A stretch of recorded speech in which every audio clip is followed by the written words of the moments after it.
Good morning, everyone, and welcome to the recess meeting of the Will County Board for October 20th, 2011. We will call this meeting to order. If everyone would please stand for the Pledge of Allegiance. County Board Member Katrina Deutsch will lead us in the pledge and then introduce our clergy for this morning.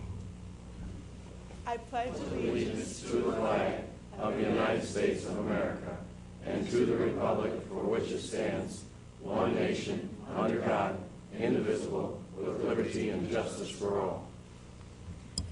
It's my pleasure to introduce Reverend Tom Ewing, who is the minister at the church that I go to, which is St. Luke United Church of Christ in Beecher.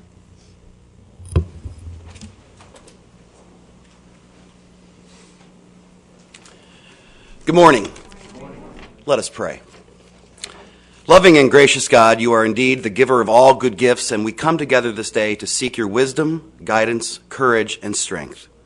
Be with this Will County Board in their deliberations, and help them to be wise in the decisions they make for the good of all those who have placed their trust and confidence in their leadership. Give them insight to lead with integrity, that their decisions may reflect what is right and good. Keep them from short-sightedness and pettiness. Help them to make decisions that strive to be for the good of all, and guard them from blind self-interest. And finally, dear Lord, grant all of us the humility to always seek your will in all that we do and say. All glory be to you, loving God, now and forever.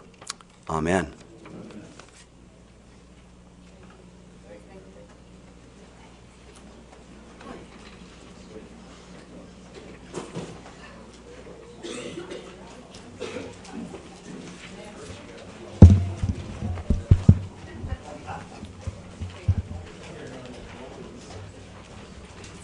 Madam Clerk, will you please call the roll? Sure. Bellotta. Adamick. Deutsch. Howard. Singer. Weigel. Drayle. Hart. McPhillips. Custa. Mayer. Trainier. Argadelis. Goodson. Smith. Gould. May. Rozak. Konecki.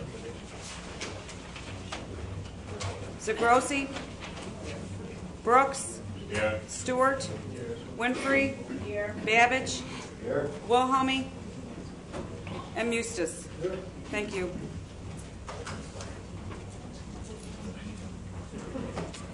"21 members present, 5 absent. 21 members present. Konecki, sir. Ms. Konecki. Thank you. 22 members present. Quorum is established. Entertain a motion to place on file the certificate of publication. So moved by Mr. Babbage, second by Mr. Brooks. Madam Clerk, call the roll, please. Sure. Bellotta. Adamick. Deutsch. Howard. Singer. Weigel. Drayle. McPhillips. Custa. Mayer. Trainier. Argadelis. Goodson. Smith. Gould. May. Konecki. Zagrosi. Custa. Thank you. Brooks. Stewart. Winfrey. Babbage. And Mustis. Thank you. 23 affirmative. 23 affirmative. Motion is carried. Approval of the minutes for the September 15th, 2011 County Board meeting. Moved by Mr. Babbage, second by Ms. Trainier. Any questions? Previous roll call by Ms. May, second by Mr. Gould. All in favor signify by saying aye. Contrary, motion is carried. Madam Clerk, would you please acknowledge our elected officials in the media that is present this morning? Sure. Auditor Duffy Blackburn, our Circuit Clerk Pam McGuire, County Clerk Nancy Schultz-Boots, our County Executive Larry Walsh, Recorder of Deeds Karen A. Stucco, our State's Attorney James Glasgow, and our Treasurer Steve Weber. And our media is John Seidel from Sun Times Media, Alice Fabry from Chicago Tribune, and Michael Cleary from Farmers Weekly Review. Okay, thank you. You're welcome. First on our agenda is citizens to be heard. This morning we have a number of presentations to be brought to us by both Metra and PACE. So we'll start off with our first presentation and presentation of the 2012 program and budget. And our representative for the Metra board is Jack Partelow. Jack Partelow, would you please come forward?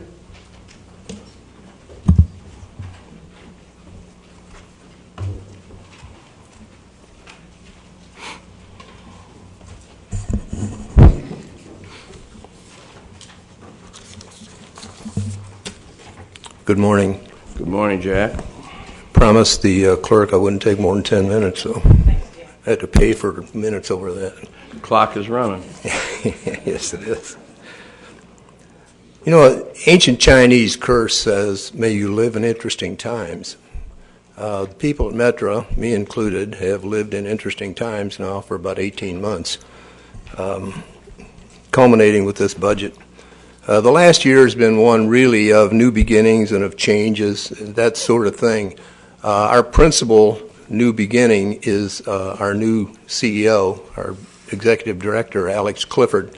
Alex joined us back in February. As a matter of fact, the first day he came onto the place, we had snow up to our ears. That was his welcome from Southern California to Chicago. So, and he stayed around. Anyway, he's a good man. He's a high quality transportation executive from the Los Angeles Basin area. Covered a lot. Excuse me. Covered a lot of transportation for the Los Angeles Basin. Also was the lead man on the high-speed rail effort on the West Coast. So he's a good executive. He's a good transportation executive. In addition to that, we've had virtually a complete turnover in senior management in the past year with Metra. There are a lot of new faces, a lot of experienced faces, but new faces nonetheless in the senior jobs, senior positions. Okay, the 2012 budget for operations and capital this year will be $930 million. This is juxtaposed to the $1,048 million we recommended last year at this time. Of our current $930 million, the operations part of it takes up $686 million, and $244 million is capital budget.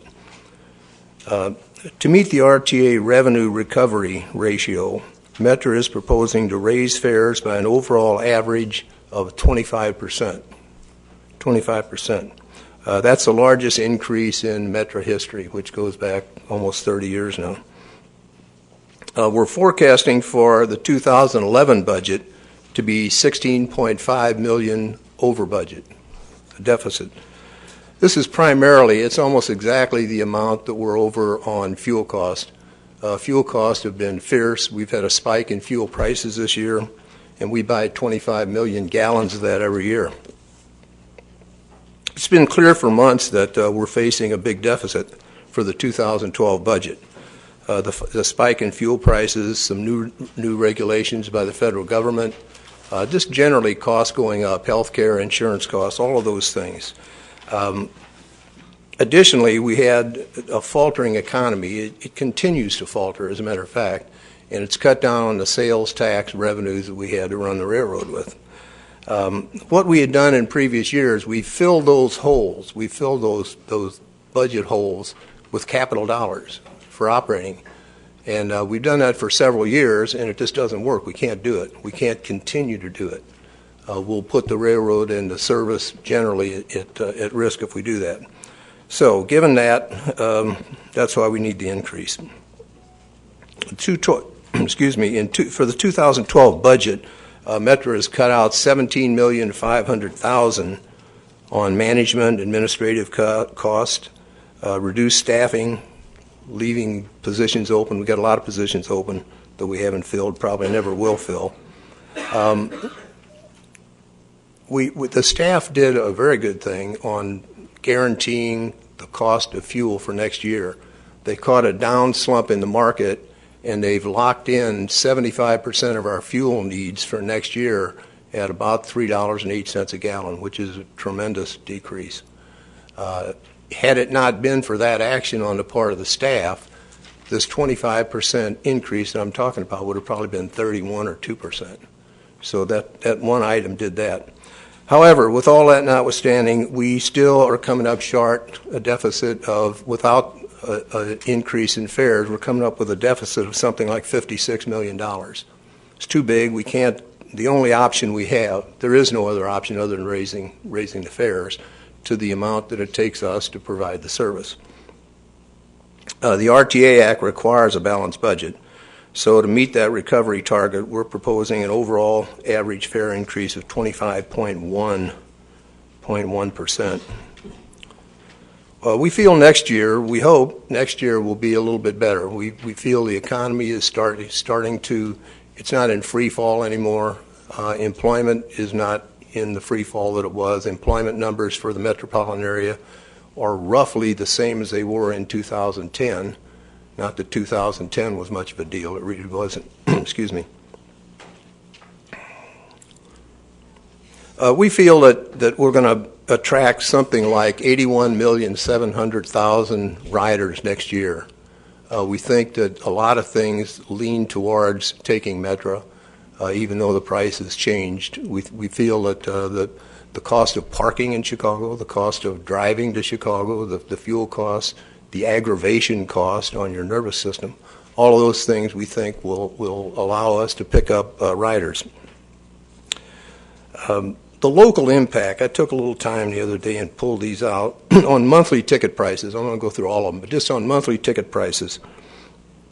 The F zone, which includes Mokina and Naperville, will go on a monthly pass from $128 to $163.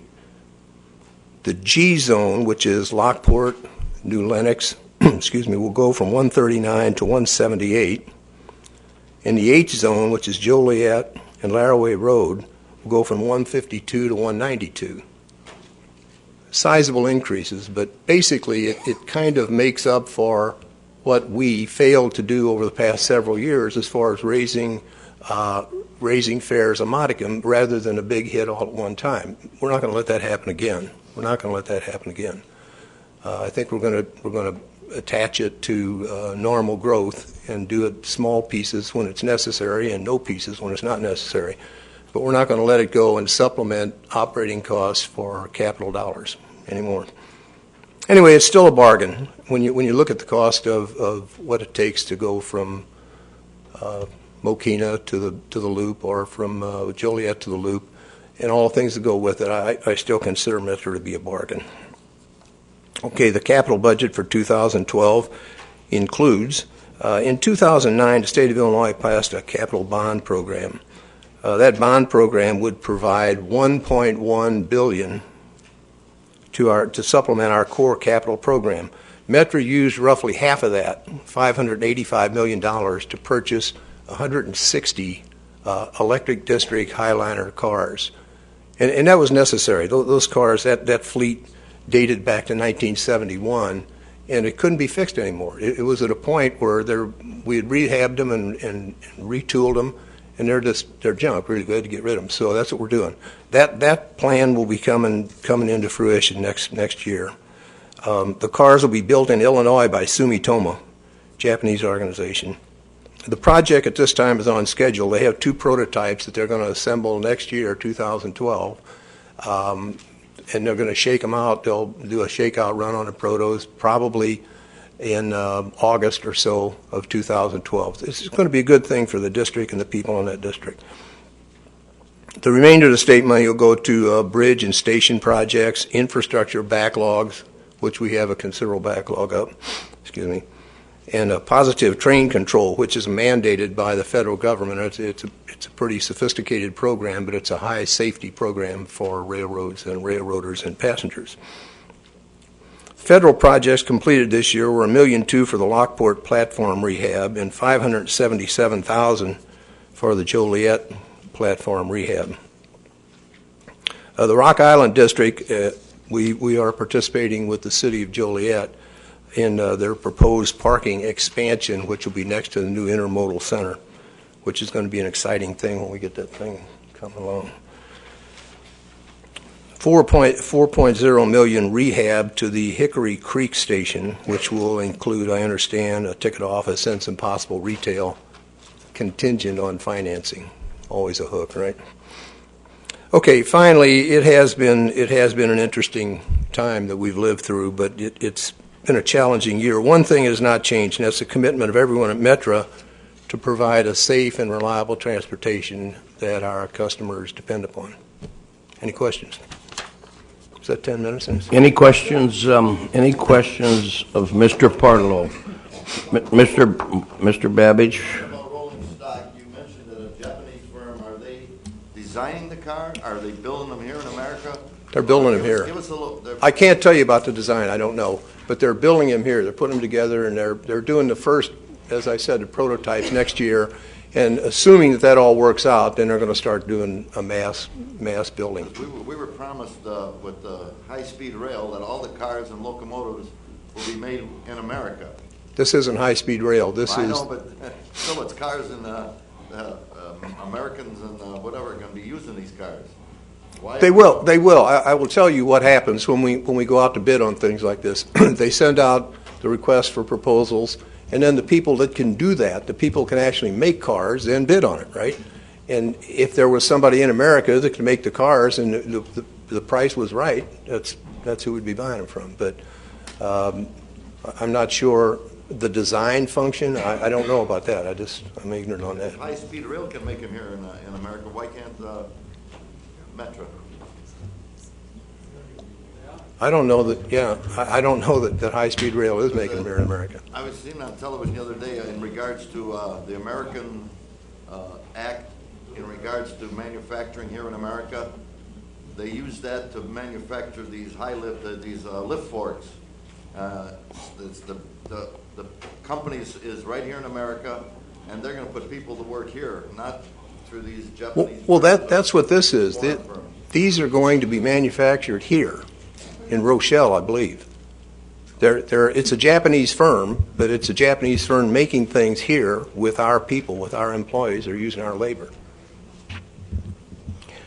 Mr. Bellata?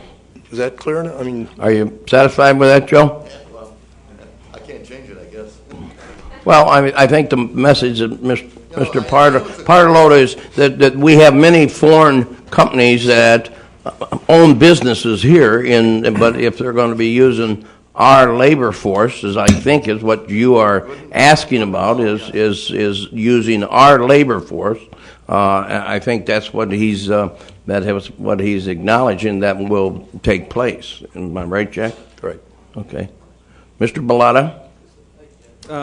The ridership base, has that been increasing? Have you guys seen a little trend there? Or is You it know, stagnant? the top ridership year was 2008, and then the bottom fell out of the country, and then things went down. And it's been, the ridership this time, there's been a slight uptick we're anticipating for next year. And I noticed just in the last 2 months, ridership has gone up compared to the same months last year and previous months. So has it gotten back to the peak? No. Is it better than it was last year? Yes. And you continue your marketing plan to try to increase that ridership, obviously, Oh, yeah. to increase that base? Oh, yeah.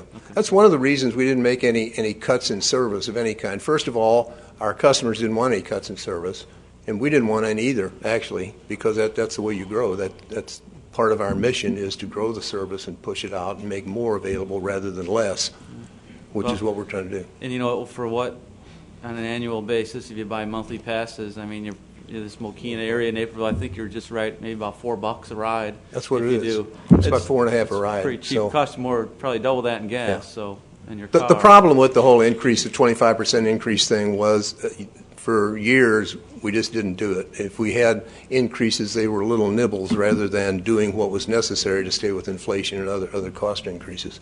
We should have been doing that. We didn't do it. With the increase, you can be able to also fund your capital plan?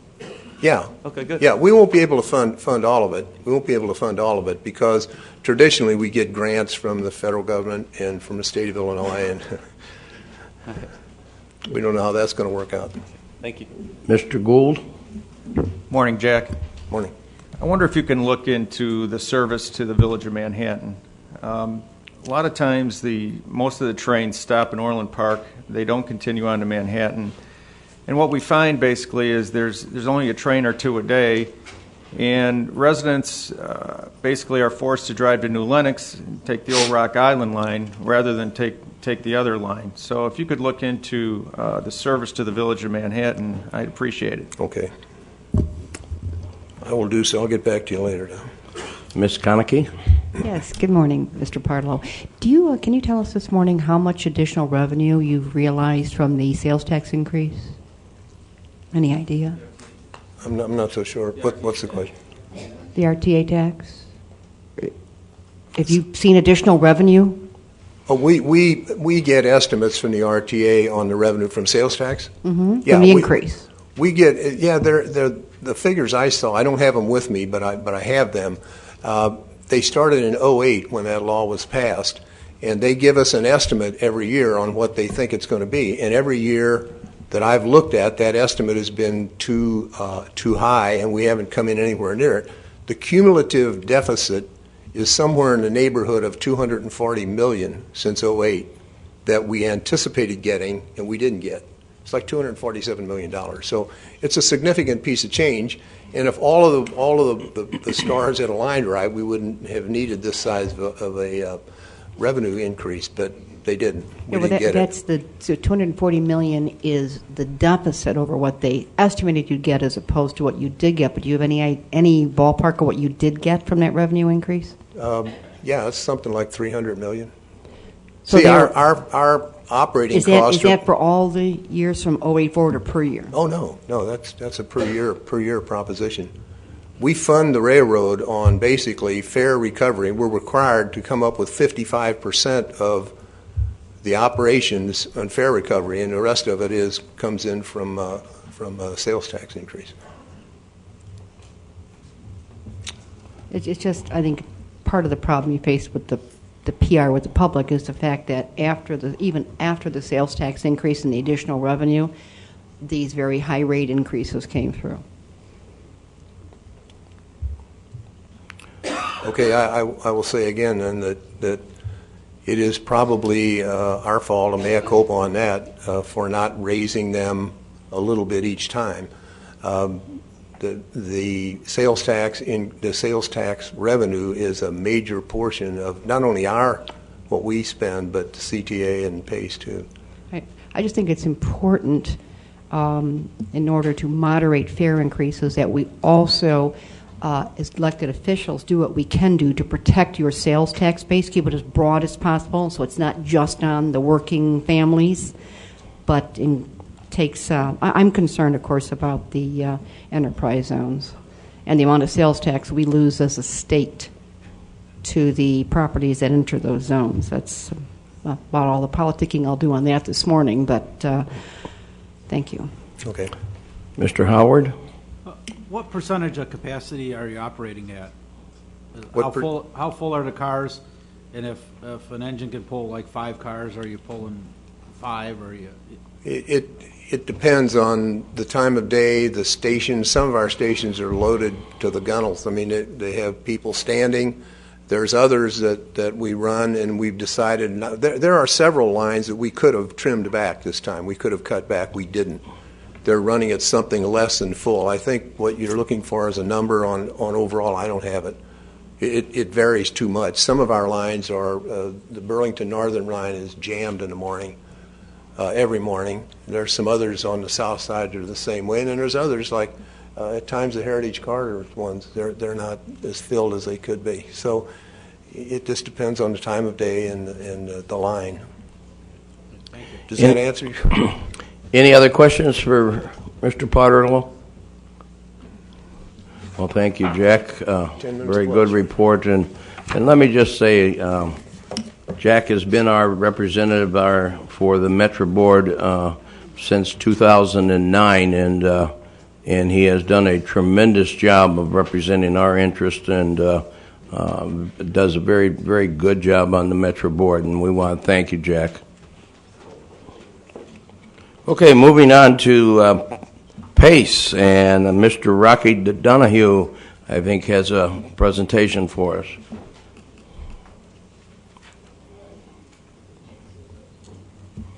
Good morning, Rocky. Good Good morning. Thank you, Executive Walsh and members of the board. I'm Rocky Donahue, Deputy Executive Director of PACE. Our chairman, Rick Kwasniewski, and the PACE board representative, Will County, Frank Mitchell, had other obligations, but they send their best. And they sent me out here, I guess. Actually, though, we're here to tell you about some very exciting thing that is happening at PACE, and this is our Bus on Shoulders project, demonstration project we are going to launch November 14th. We'll be back in November with our budget, so I'm not sure how we'll deal with that. But as it relates to Bus on Shoulders today, I have a very brief here on the screen presentation that we'll go over. Bus on Shoulders started in the spring.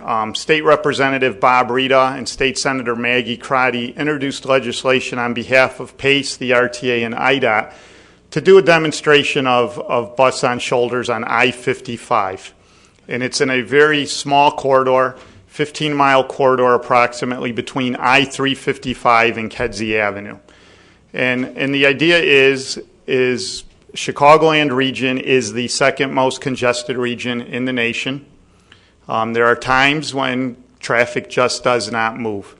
Bus on Shoulders is an idea that is used in other parts of the country, and as we go through the presentation, we will show you that. And in a nutshell, the idea is when traffic is moving less than 35 miles an hour. So I want to make sure everybody's clear. The bus isn't just going to be on the shoulder going 70 miles an hour while traffic is moving. When traffic is less than 35 miles an hour, the bus may utilize the shoulder just in that corridor that we're permitted to do so, and can only travel at a maximum speed of 35 miles an hour or 15 miles an hour over what traffic is going. So if traffic's at a standstill, the bus can only go 15 miles an hour.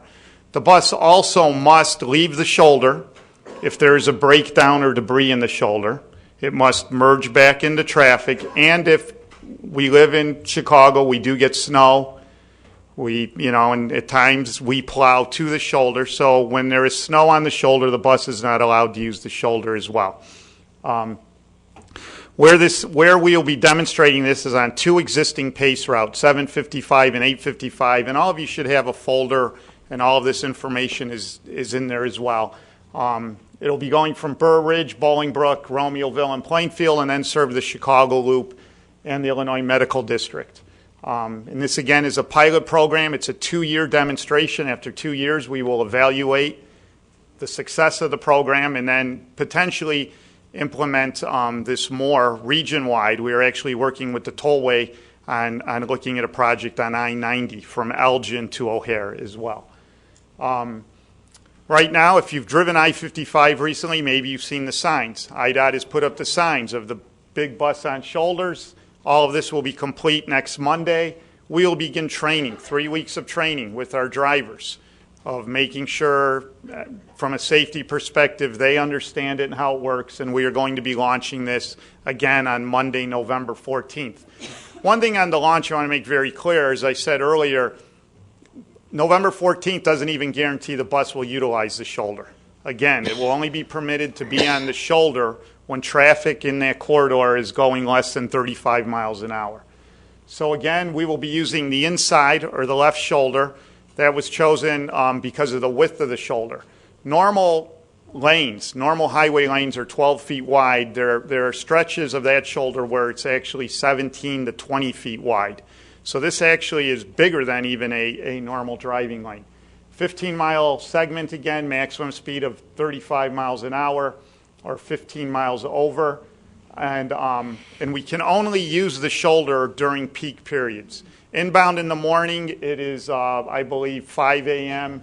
to 9 a.m., and going outbound in the afternoon, 3 p.m. to 7 p.m. So those are only the times we can do this demonstration. We modeled this. This is programs that other states do: Minneapolis, Minnesota, Miami, Florida, Cincinnati, Ohio. IDOT has assured us they will increase the snow removal, the snow sweeping. We've been working with the state police to patrol it. One of the big issues the state police are concerned is cars jumping behind the bus. Sees the bus on the shoulder, we're going to get behind it and bypass traffic as well. We have volunteered. If need be, we'll put cameras on the back of our buses and gladly share that information with the state police to help stop that or prevent that. Again, is in the event of an emergency, cars will still be able to use the shoulders and the buses will not. And again, as I'd mentioned, the shoulder has been modified and to promote safety. We'll be using coach buses, over-the-road coaches. They won't be regular transit coaches.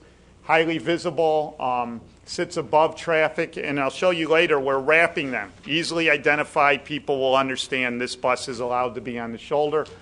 Our drivers are PACE drivers, and by that we have all the federal rules and everything they have to go through, but as I mentioned earlier, we're going through 3 weeks of extensive training with the best of our best drivers to do this, and we'll be operating this service in-house right here out of our Joliet garage, in fact, is where this will be launched from. And our drivers are going to be held accountable as well as PACEs to ensuring the safety. Safety is our primary concern with this demonstration.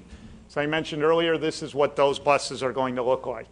They're going to be wrapped. That signage was worked out between IDOT and state police in order to make sure the motorists understood, authorized to use the shoulder and with the big PACE logo.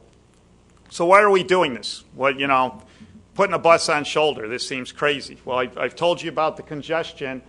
It's a cost-effective answer for relieving that congestion. A user can save $12,000 annually from commuting downtown. Mr. Partillo mentioned the Metra cost being cost-effective to driving every day. Well, this is another option that individuals could use. It's a time saving. By using the shoulder, we're going to ensure that the commute is more reliable, that we're running on schedules on time. It's going to give you the opportunity to multitask. All these buses will have Wi-Fi. Sit back, get on the internet, do your work. Again, the shoulder will make it much more reliable, and it is a fully accessible, complies with all the Americans with Disabilities Act. For individuals with disabilities, will be able to use it as well. It's also better for the environment. These coaches have a capacity of up to 56 passengers. If we can take 56 cars off the road, if we have a full bus, that's better for all of us. Less emissions, less fuel consumption, reduces congestion. And it actually is doing this on the current infrastructure. And it's a low cost to the taxpayer. We're not building a new lane. We're not putting down a new rail line. We're using existing infrastructure. And again, it's a demonstration to see maybe this is a good way to help us reduce congestion. So how are we letting people know about it? Well, we're launching that today with our presentation to you and letting you know what's happening. We've got an extensive media relations campaign, a public awareness. We'll be doing paid advertising as well as some promotions. And some of this will include media relations. We've worked with our editorial boards, or we will be. We sent out a series of media alerts and press releases. Some of them are in the folder for you. We'll be conducting a press conference with this on November 7th at 10 o'clock at the UIC Pavilion. And we're going to give the press an opportunity to experience it prior to its launch November 14th, where we'll be doing a bus tour from our Bolingbrook Park and Ride to the UIC press conference.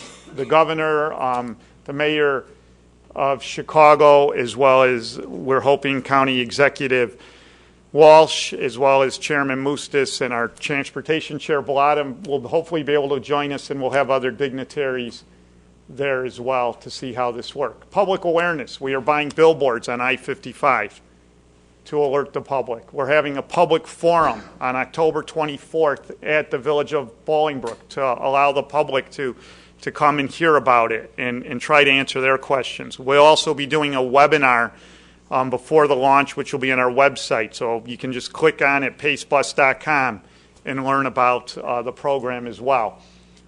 3 billboards will be along I-55, as I mentioned earlier, within a 5-mile radius around our park and ride lots in Plainfield, Bolingbrook, and Burr Ridge. We're going to be putting gas toppers on top of gas stations. And this, we believe, is a direct way. When you're filling up your car, well, here's an opportunity. You see that, and, well, maybe I'll try this alternative instead of having to pay for the car. We're going to be doing local print in the Chicago Tribune zone additions, 6 total insertions altogether.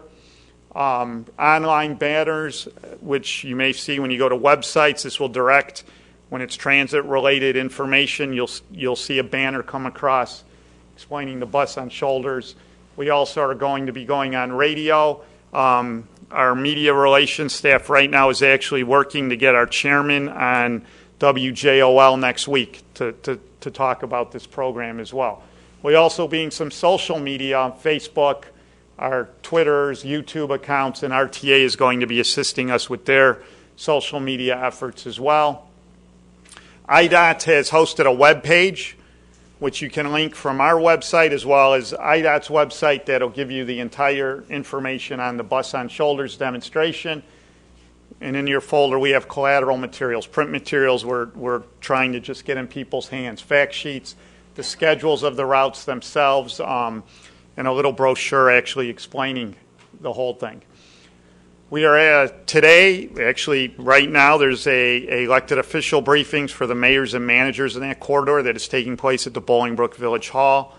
And we are also, as I mentioned, having the big media launch on November 7th. We want to thank our partners, even though this is PACE who will be doing the buses. We've been working extensively with the RTA, IDOT, and state police.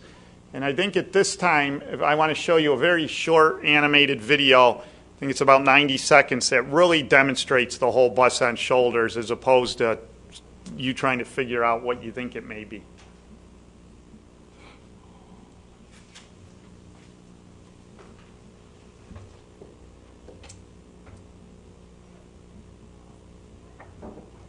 Introducing a great new way for passengers to add reliability to all the comfort, economy, and convenience of PACE Express routes. PACE Bus on Shoulder. As a 2-year demonstration, routes 755 and 855 will now be able to use sections of the shoulder line 555 during selected rush hour periods.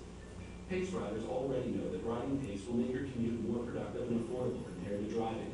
But now, it'll also have more reliable commute times while safely moving right past congestion.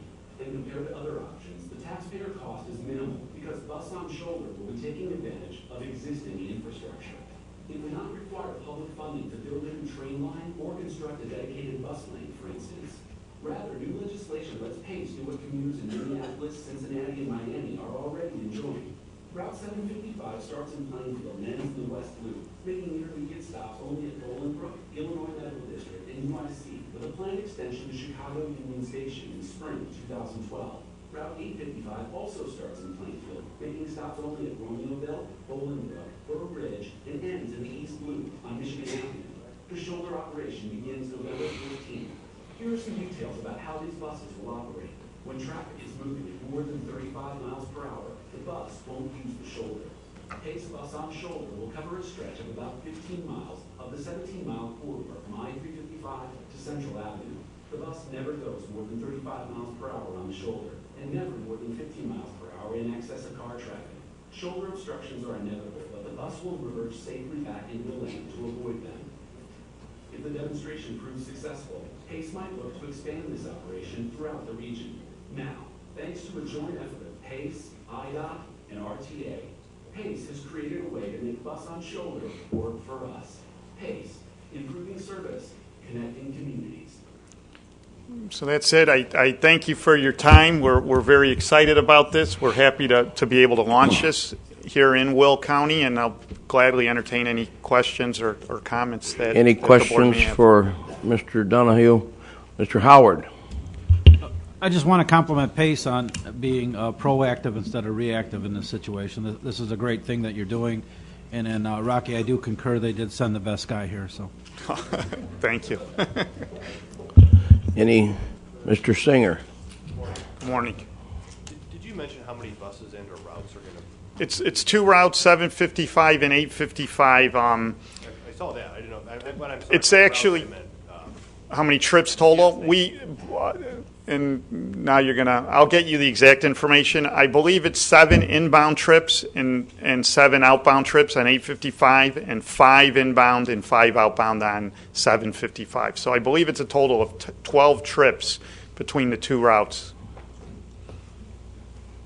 But I will make sure I get you the exact information on that.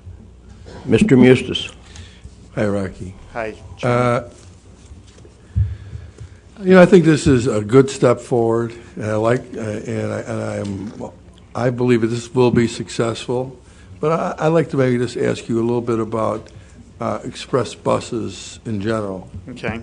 And not so much, this one we're going to have a designated lane that you could use part of the time. I believe currently Pace does run some, I'm going to call them express, but they basically go down to the downtown area. I believe they may have one that comes out of Country Club Hills or Manhattan. They used to. We used to. Currently, the only routes that we operate downtown are these two routes, 755 and 855. Okay. We do operate service on the tri-state, a suburb-to-suburb connection that starts in Harvey and then goes to I-88 corridor. And next month, we're actually launching another tri-state corridor that will be going from the Oak Lawn area to the Rosemont area. But currently, these are only two routes that go downtown. I'm just going to kind of put a pitch in for other parts of Will County. Okay, absolutely. And I do think what could possibly be a viable bus route to the Chicago area would be like going from Joliet, stop in New Lenox, which also gives Manhattan folks a chance to come down, a stop in Mokina, then jump on I-80 to 57 to the Ryan and into the city. I think that potentially it could be a viable route. I will tell you that, as you know, as the Frankfort Township Supervisor, and we do operate, we're the operator of the Pace system in the Frankfort Township area. We do get, and we have come up with some additional solutions, but we do get requests of people who want to go downtown more because they want to access some of the health care and so forth downtown. But I do think that potentially could be a good route for that area that has very limited access to outside of Metro transportation into the state of the city. And it's a natural because the 80 and 57 are right there. Thank you. It's a great suggestion. I'll ask our planning department to look into it. And maybe in 2 or 3 years we can get that on the books. Yeah, and we I know it takes time. And you did mention Metro. We do try to coordinate these services because we try to avoid, with the scarce resources, try to avoid duplicating services to some extent. And if you notice where these routes go into the East Loop, into the medical district, aren't into that central business district where it's convenient for a Metro train. But your suggestion is well worth looking into, and we'll make sure we get back to you and look into that as well.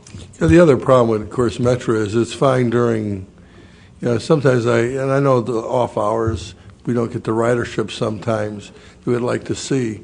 But I think that's the other problem sometimes is that, if you want to take a train after 9 o'clock in the morning, the services aren't that frequent. And I think this is another area that perhaps Metro or Pace can fill that void and maybe fill some of that void during those off times. We're running a bus versus a train with 10 cars on it.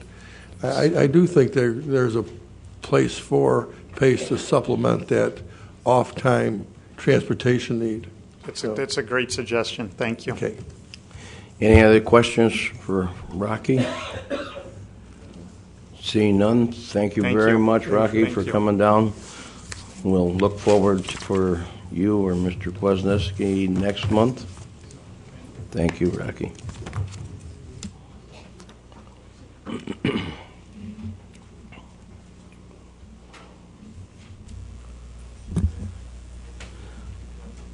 We have one honorary resolution. County Board member Jackie Trainier will read a proclamation recognizing October as the Breast Cancer Awareness Month.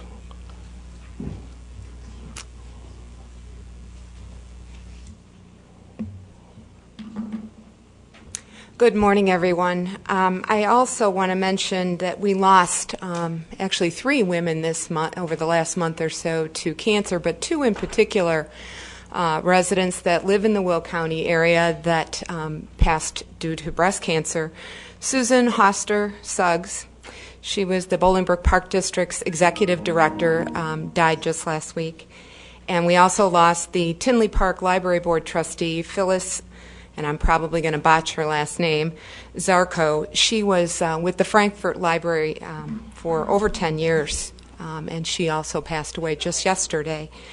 So I'm going to read this proclamation recognizing October as National Breast Cancer Awareness Month. Whereas the Breast Cancer Awareness Month is an annual campaign by major breast cancer organizations to increase awareness of the disease. This includes educating the public about early detection, the cause, diagnosis, treatment, and support for survivors. And whereas the breast cancer is the second leading cause of cancer death for women in the U.S. after lung cancer, and whereas it is determined that 230,480 new cases of invasive breast cancer will be diagnosed among women in the U.S., and whereas the death rates have been declining, believed to be the result of early detection and improved treatment, and whereas we urge all women to practice monthly self-exams and women over the age of 40 to have a yearly mammogram, and whereas we also salute and congratulate the breast cancer survivors who have triumphed over this devastating disease. Now, therefore, be it proclaimed that the Will County Board and the Will County Executive declare October as National Breast Cancer Awareness Month. Be it further proclaimed that the Will County Board and the Will County Executive urge all women and their families to take advantage of the information available to learn all they can about breast cancer and support programs and initiatives for early detection, treatment, and research. I'd also like to take a moment to mention a program that doesn't really help with detection or research or treatment, but that can be assistance to both women and men, whether it be breast cancer or any other type of cancer. And it's called Cleaning for a Reason. It's a program to help cancer victims, patients, deal with the day-to-day hassle of cleaning their home when they're going through such a devastating illness. In particular with breast cancer, most of the folks that suffer from this are women, and still in today's society, women are generally the ones primarily responsible for cleaning the home. It becomes an extremely nice thing if they can get somebody in to help them clean their home a few times when they're battling this disease, and they can really focus on their treatment and their progress in getting well. So if you know of anyone who has been diagnosed with cancer and they would like to take advantage of that program, they can check the internet. The program's called Cleaning for a Reason, and I would highly recommend it. Thank you. And you so move on them? And I so move. Moved by Ms. Trenier, second by Mr. Mayor. All in favor signify by saying aye. Contrary, motion is carried. Thank you, Jackie.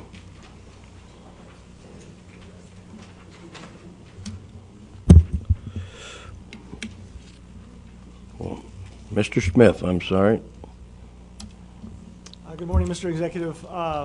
Last year when I was on the board, I put on a ribbon, not buying a pink shirt or a pink tie or anything like that. I made it a point that this year I was going to go and buy a pink shirt or a pink tie. And as the October came around and they were saying the breast cancer awareness was a big deal, people started saying, well, we should be less aware and actually do something about it. So I didn't go out and buy a pink tie or a pink shirt. What I'm going to do is I'm actually going to make a donation. And I think that we should probably do a little less awareness and a little more donating to help actually fight the cancer. So I still have my pink ribbon on, which I did, and I did it for free, but I'm going to, make a donation to Susan B. Komen for the cure. Very good. Should be congratulated, Brian. Besides that, I don't know how good you look with a pink tie anyway. You look as good as the rest of us, I can tell you. Thank you. Worthy cause. All resolutions from the September 15th, 2011 County Board agenda have been signed by the County Executive. Moving on to new business, we'll move into the Land Use and Development Committee. Mr. Weigel, Chairman. Good morning, everyone. Morning, Tom. We have a public hearing for the zoning cases. Make a motion to open the public hearing. Moved by Mr. Weigel, second by Mr. Smith. Madam Clerk, call the roll, please. Sure. Bellotta? Yes. Adamick? Deutsch? Yes. Howard? Yes. Singer? Yes. Weigel? Yes. Drayle? Yes. McPhillips? Yes. Costa? Yes. Mayor? Yes. Trainier? Argadelis? Yes. Goodson? Yes. Smith? Yes. Gould? Yes. May? Yes. Conackey? Yes. Zigrosi? Yes. Brooks? Yes. Stewart? Yes. Winfrey? Yes. Babbage? Yes. And Mustis? Yes. Thank you. 22 affirmative. 22 affirmative. We are in public hearing. Please be advised, absolutely no new evidence or information will be allowed once the land use public hearing is closed. Cases to be heard this morning. Case 5999-MV, Case 6000-MS, Case 6001-S, 6011-MV2, and Case 6014-S. Is there anyone, do we have anybody? We don't have any. Is there anyone here that wishes to speak on any of these cases? Anyone from the general public that wishes to speak on any of these cases? Anyone here wishes to speak? Tom Weigel. I would make a motion to close the public hearing. Moved by Mr. Weigel, second by Mr. Gould. Madam Clerk, call the roll. Sure. Bellotta? Yes. Adamick? Yes. Deutsch? Yes. Howard? Yes. Singer? Yes. Weigel? Yes. Drayle? Yes. McPhillips? Yes. Costa? Yes. Mayor? Trainier? Argadelis? Yes. Goodson? Yes. Smith? Yes. Gould? Yes. May? Yes. Conackey? Yes. Zigrosi? Yes. Brooks? Yes. Stewart? Yes. Winfrey? Yes. Babbage? Yes. And Mustis? Yes. Thank you. 22 affirmative. We are out of public hearing. Mr. Weigel, please continue. Our first case, 5999-MV, is a zoning map amendment from A1 to E2 on a 5-acre parcel in Custer Township. Committee recommends approval, and I so move. Moved by Mr. Weigel, second by Mr. Gould. Any questions on this case? Any questions? Previous roll call by Ms. May, second by Mr. Babbage. All in favor signify by saying aye. Aye. Contrary, motion is carried. Next case is 6000-MS. This is a zoning map amendment from A1 to I2. This is a 8-acre parcel in Wilmington Township. Committee recommends approval, and I so move. Moved by Mr. Weigel, second by Mr. Smith. Any questions on this case? Any questions? Seeing none. Previous roll call by Mr. Babbage, second by Ms. Winfrey. All in favor signify by saying aye.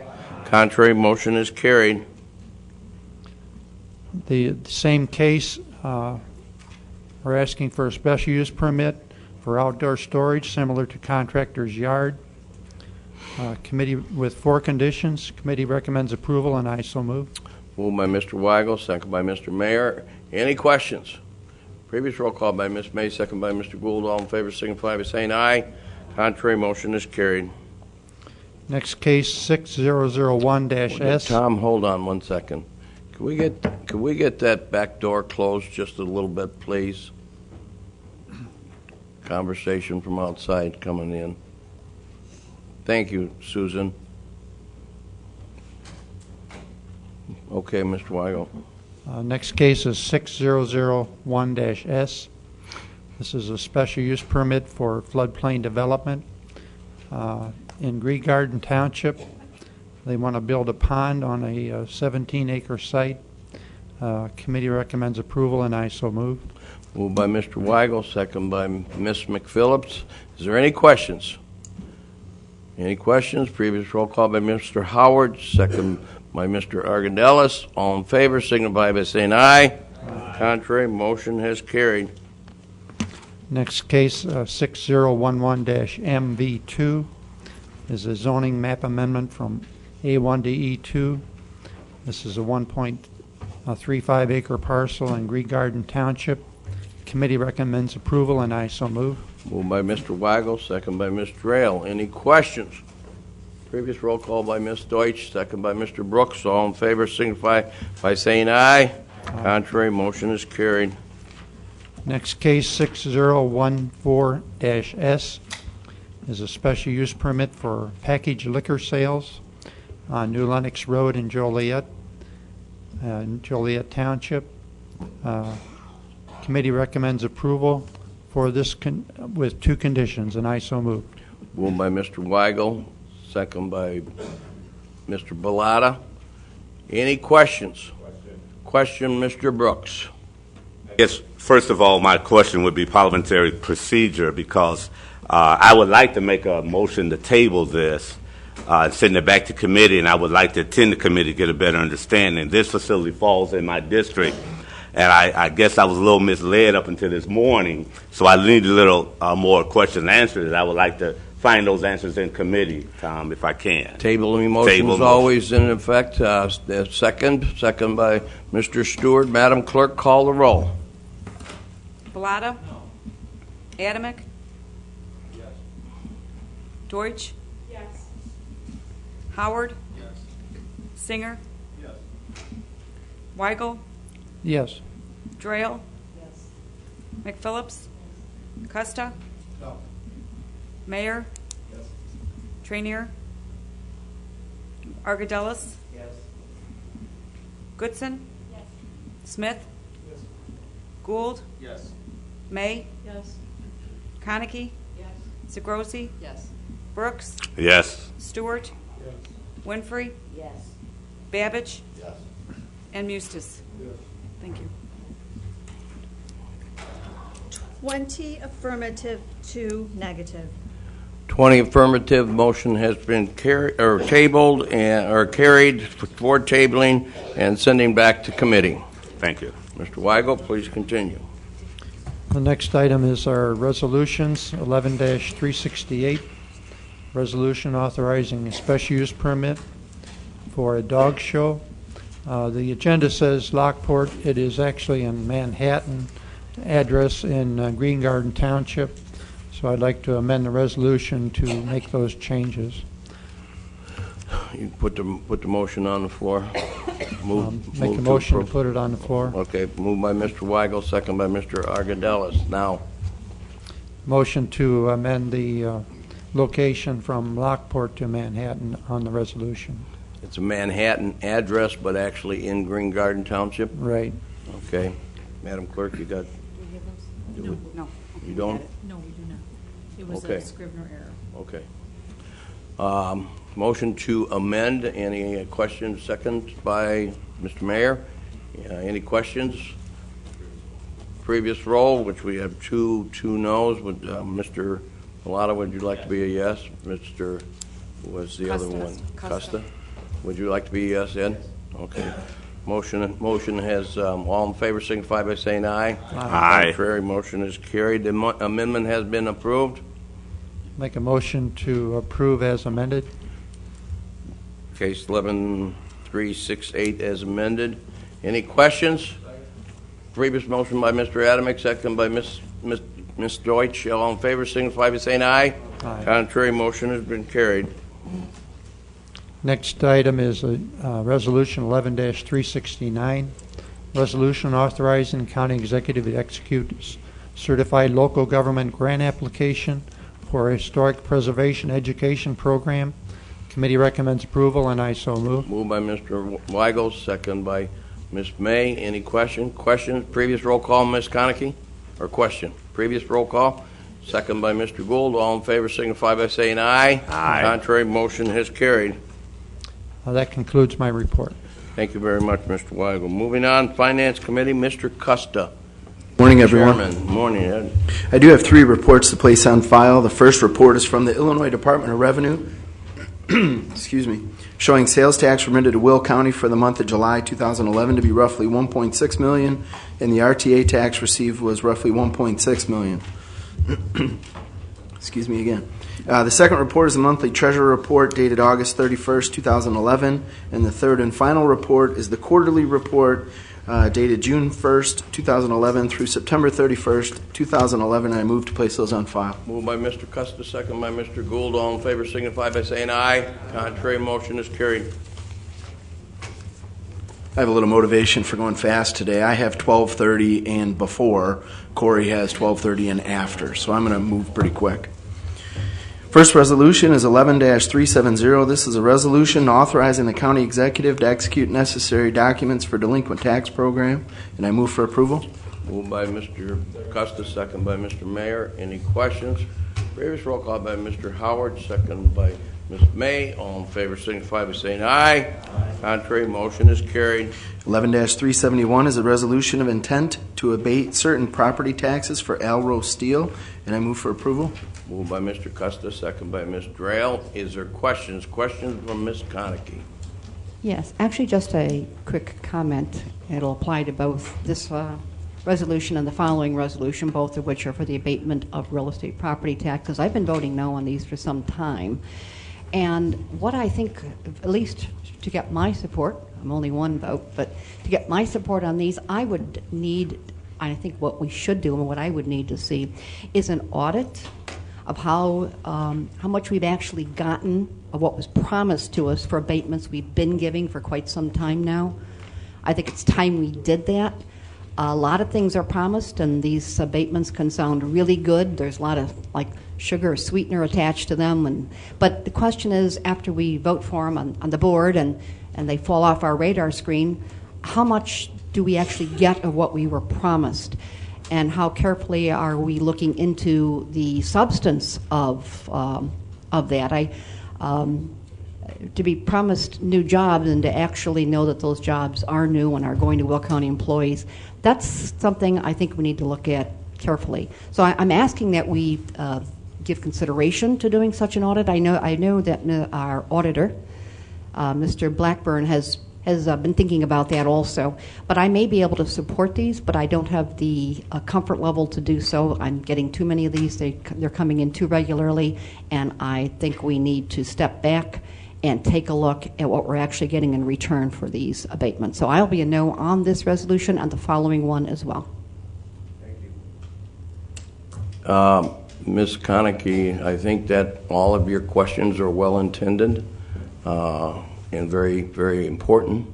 And I think that Mr. Grueling, who has been asked to give a presentation to the county board as the facilitator of doing these for the county board and for the Will County government, is prepared to give all that information once he's been asked to appear and give his documentation. And basically, Mr. Grueling is just following the criteria that has been set up by the county board in regards to basically looking at and being able to offer these tax abatements. So anyway, Mr. Mustis.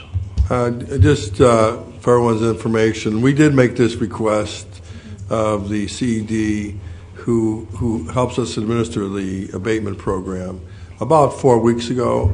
I believe they're going to be prepared to give that report on the jobs report at the October 25th meeting of the Finance Committee, where they're going to come and give their presentation. So it's already scheduled. Many of us had the same concerns Ms. Konecki just expressed, that we wanted to see if they were really creating the type of jobs that were promised up front. And after all, we as a county, I think, participate in these programs, partly at the request of the local jurisdictions, and we look at it as economic development and job creation. And certainly we want to make sure that we're being effective.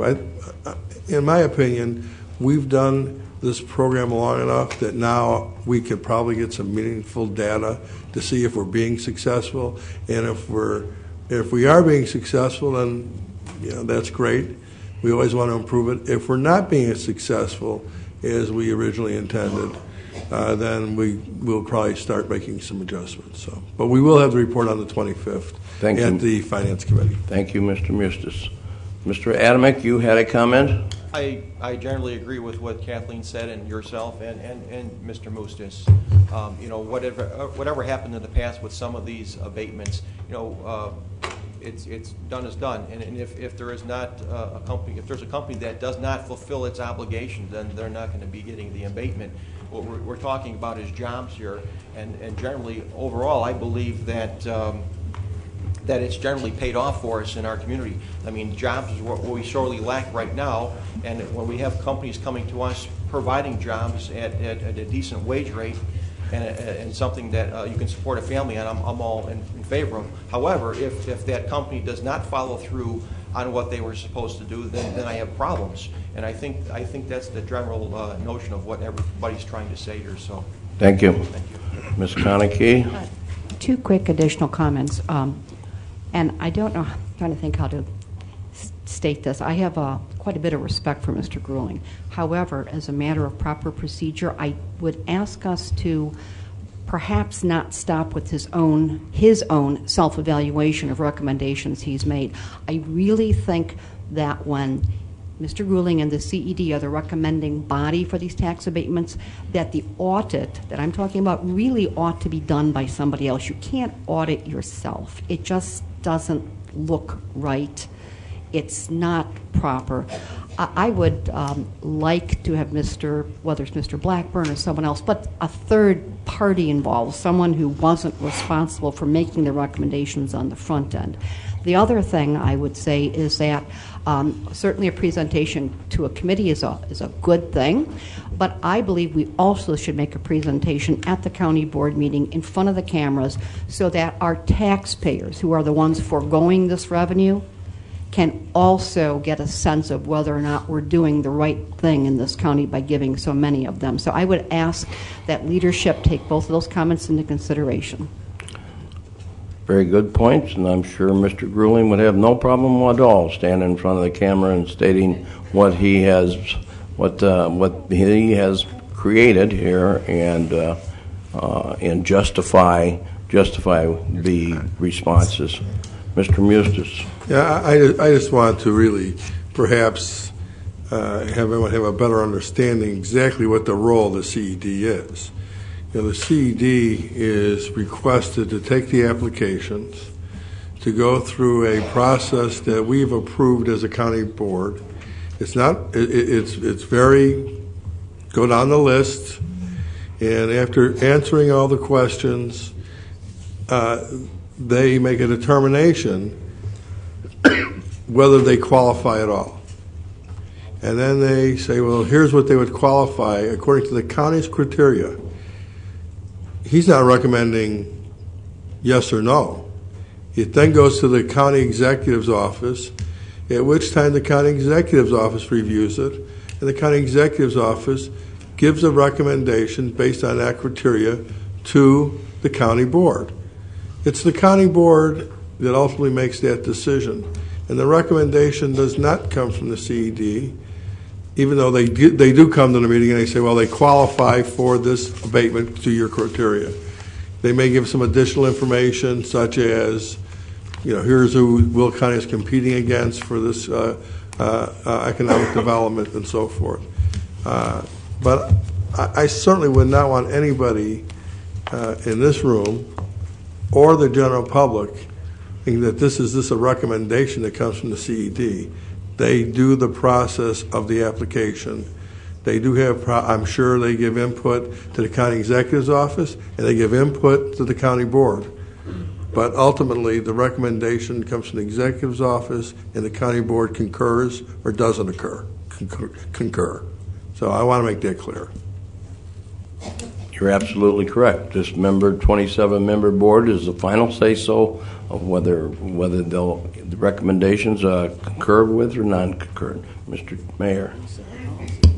We set the whole pot. Mr. Mustis just touched on briefly on one of the things that actually is the jump off on why we're actually even doing abatements, and that's competition. You know, we're talking about bringing jobs and employment here to this county, and sometimes we have to do a short-term abatement. This is not a tax forgiveness process. We're not saying that they're never going to pay taxes to the county. We're saying bring your business here. Let us give you a jump start in getting your business going. And then bringing the jobs, we're getting additional income that way. And then eventually they're going to be paying taxes to us. So this is not a tax forgiveness. This is a short-term help to get businesses here in this county. So I like the fact that we at least provide that. It's hard enough to start a new business and move businesses. It's nice that we can actually have an opportunity to do this, but it's not a giveaway. Thank you very much, Chuck. That's exactly right. It's an incentive to try and to help show that business-friendly atmosphere that we have in Will County, and we can show, and I'm sure Mr. Grueling will be able to show that we have brought a number of businesses to Will County because the deciding factor was whether we gave those abatements for 3 years or 5 years. GW Electric would not be here if it was not for that participation in this program. So moving on, we have a motion and a second. Any more discussion on this? Previous roll call by Ms. Winfrey, second by Mr. Brooks. All in favor signify by saying aye. Aye. Contrary, Ms. Conicky's a no. Mr. Costa. Thank you, Mr. Walsh. Next resolution is 11-372, a resolution of intent to abate certain property taxes for Pactiv Corporation and affiliates, and I move for approval. Moved by Mr. Costa, second by Mr. Gould. Any questions? Previous roll by Mr. Mayor, second by Ms. McPhillips. All in favor signify by saying aye. Aye. Contrary, motion carries. 11-373, this is a resolution designating Newmark Credit Union as a county depository, and I move. Moved by Mr. Custer, second by Mr. Mayor. Any questions? Previous roll by Ms. Goodson, second by Mr. Ale. All in favor signify by saying aye. Contrary, Ms. Conackey, would you like to be a yes on this? Thank you. 11-374, a resolution designating Canals and Trails Credit Union as county depository, and I move for approval. Moved by Mr. Custis, second by Mr. Brooks. Any questions? Previous roll by Mr. Mayor, second by Ms. Goodson. All in favor signify by saying aye.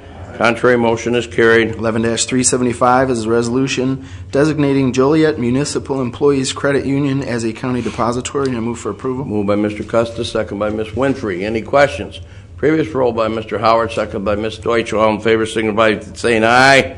Contrary, motion is carried. 11-376 is a resolution regarding the determination of the estimate of the annual aggregate levy, and I move for approval. Moved by Mr. Custis, second by Mr. Smith. Any questions? Ms. Conackey. Yes, I'm also going to be a no vote on this one. I support keeping the levy the same in terms of real dollars. And let me say, I realize this is just an estimate, and the battle, the real war, is going to be fought some months from now. But I'm still going to step into my comfort zone immediately. I don't believe that the numbers that have been put forward as estimates in the budget, and as that's the budget as particularly as amended by the board, has enough money in it to fund OPEB. And for the public's benefit, that's a liability, an unfunded liability. We're running, it's approaching $15 million now. We'll get on the actual numbers, a little hardcore, the hardcore numbers soon. But I cannot be comfortable until we have a plan in place for catching up that deficit as well as meeting the liability year by year as we go forward. I also believe we're light on funding for capital projects. We have spent hundreds upon hundreds of thousands of dollars. We've been told what our needs are in terms of IT technology updates that we need, buildings we need to build. There's courtrooms. The state has allowed us 5 additional judges. They'll pay the salaries and the benefits, but we have to find the courtroom space. I believe we very much need those judges. It's the number of judges we're accorded goes by population, and I don't see adequate provision in the in the estimated levy. I realize it's not yours, Mr. Walsh. The estimated levy is going forward this morning. For the benefit of the viewership, it's not yours. It's been cut back. I think the public needs to know that we've been tax capped for almost 20 years, pushing 20 years. What that means is that we in real dollars, we're just simply not spending any more money now than we did 20 years ago, not in terms of real dollars. We didn't, as a unit of government, this county did not cause the explosion in property tax bills, and we certainly can't solve it. We can cut back and tighten our belts and save you $5 or $10, but I know the public, and no disrespect to the $5 or $10, please, let's not have that conversation, but that the public is looking for something much, much more significant than that, and they're only going to get it out of school funding reform. And I would encourage this board to perhaps participate or take a stand on that, look into it. The Metropolitan Mayor's Caucus did some years ago. All of the mayors of all the surrounding counties and municipalities came to a unified position, but we couldn't get particularly this county board, and I think there are probably some others on board in the effort. If you want to help your residents with property tax bills, we need to do that.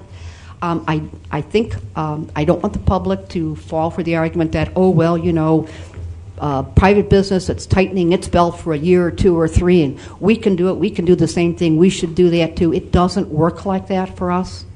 We're not private industry, we're a unit of government, we're tax capped. Private industry can cut back. They can lay off people, they can not buy equipment, they can cut back their expenses, and then when the economy rebounds and times are good and they have more revenue coming in, they can catch up. We can't. When we tighten our belts and cut back, we are stuck because of the tax cap. We are stuck. So even when the economy rebounds, we can't catch up. To the extent we've fallen behind, we will stay behind and fall farther behind every single year. I just believe that the money that we're going to be telling the public we're giving them back, it's just going to be higher debt that we turn around and borrow. I have serious philosophical differences. I will not support the levy even though it's an estimate. I cannot in good conscience do that, although the substance of these arguments will be, I think, more readily apparent perhaps in the in a few months after we get into more detailed budget discussions. But that's why I'm going to be a no vote this morning, so please show me as such. Thank you. Mr. Mayor.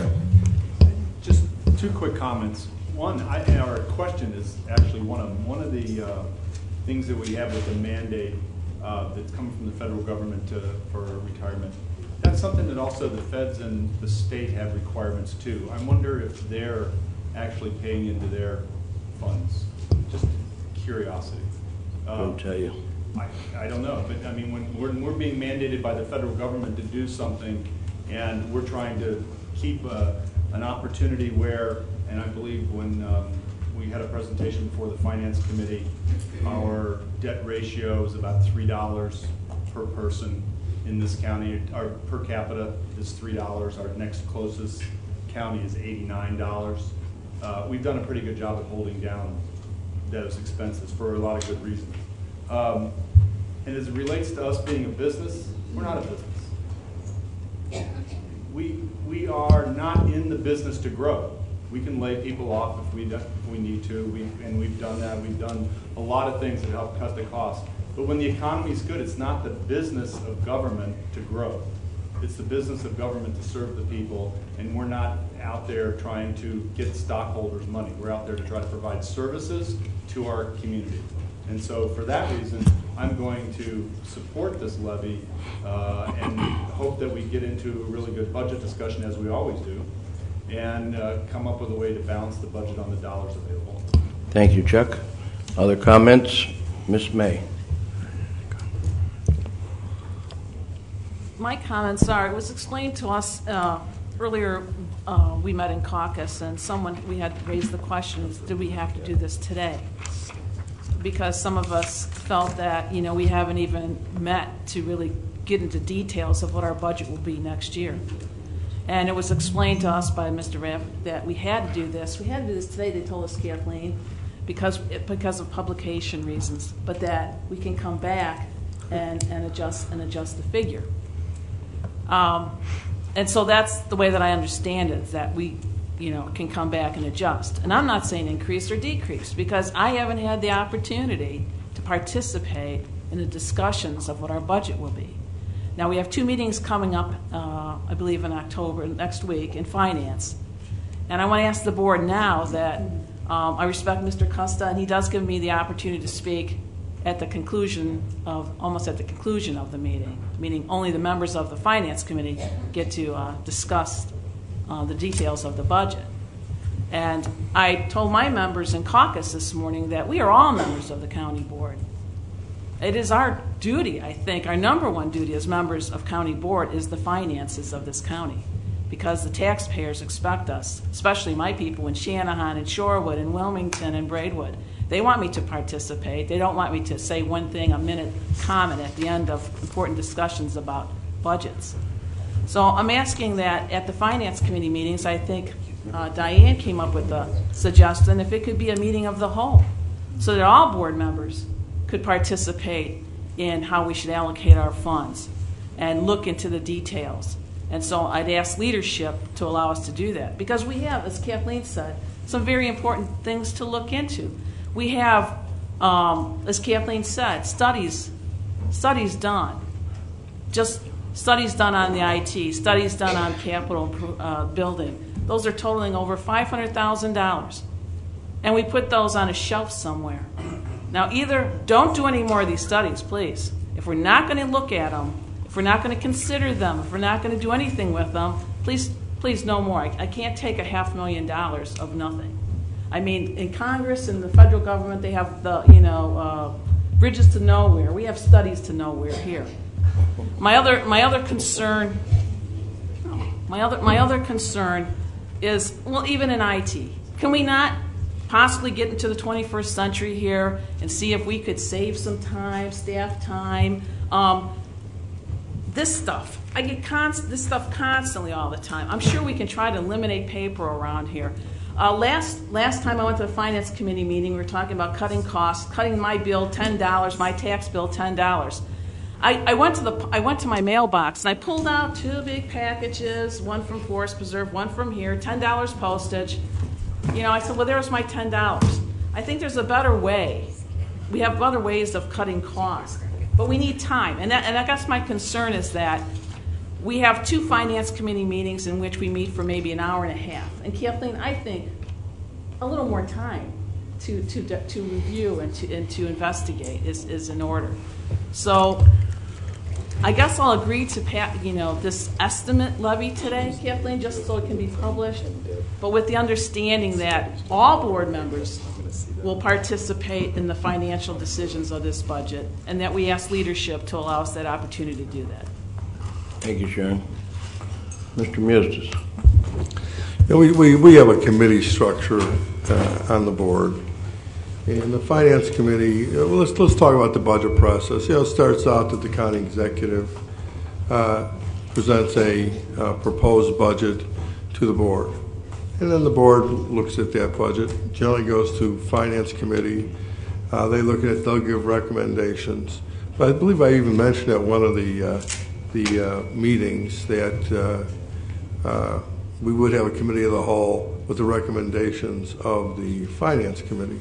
So there was always an intent to have a committee of the whole meeting so the entire board can discuss the budget. And I believe I stated that earlier on at some committee. Now, of course, this is not the best process, but I can tell you, Sharon, that the board members have always gotten their say. And I've seen meetings, and Mr. Adamick can probably attest to this, where those meetings have gone on for half the day, if not longer, and then not resolved it, and then they have special meetings. So the full board always has its say at some point. The budget does not have to be approved at that next county board meeting. It just has to be approved before December 1st. So if that means we have 3 more meetings in between, that's what we'll have. So we get a majority of the board on a budget. On the levy, all this really establishes is that we will not levy beyond 5% of the current aggregate dollar amount. That's all this is, really. It just says we won't go beyond this. In the past, we have published higher, especially in growth, so we could capture all the growth. So all this really does is say this is the max that we will levy. We will go back and adjust it. But people should also understand the levy's not based on the budget. The budget's based on the levy. And that's why the levy basically is passed first. You don't say, here's how much money we're going to spend, now we're going to go out and get it. This is what we have to spend, and it has to fit a budget. That's how the process works. And I know we have different philosophical views, which, does government spend the money better than the individual? Are we in this county even sticking to what I believe would be core services that you have to do? We do a lot of things that aren't core county services. You may think they are, but they're, we're charged with a certain level of services by the Constitution. I think we meet those, and we go beyond those. So I think there's a lot of discussion. I know this, that we all try to do a good job we think is best for our constituencies and for the county. Some believe maybe that means larger government spending. They feel that's what's best for the public. And there's those who think that keeping the line on the budget, keeping the line on taxes, and keeping as much money in individuals' pockets as we can, that's what they feel is best. So, and this, hopefully we're all respectful to each other and our different views. So, thank you, Mr. Thank you, Mr. Howard. I have to concur with the time factor on the budget process. This is probably one of the most important things that we actually do at the county board. And if we have to take more time on this, we have to have another meeting or 2 meetings or whatever it might be, then that's what I believe that we're public servants and that what we're paid to do. And at the same time, we got into discussion this morning, but unfortunately, we're always looking at the clock. And I don't think that at this point in time, I don't think the clock should dictate what we're actually going to do on the budgetary process.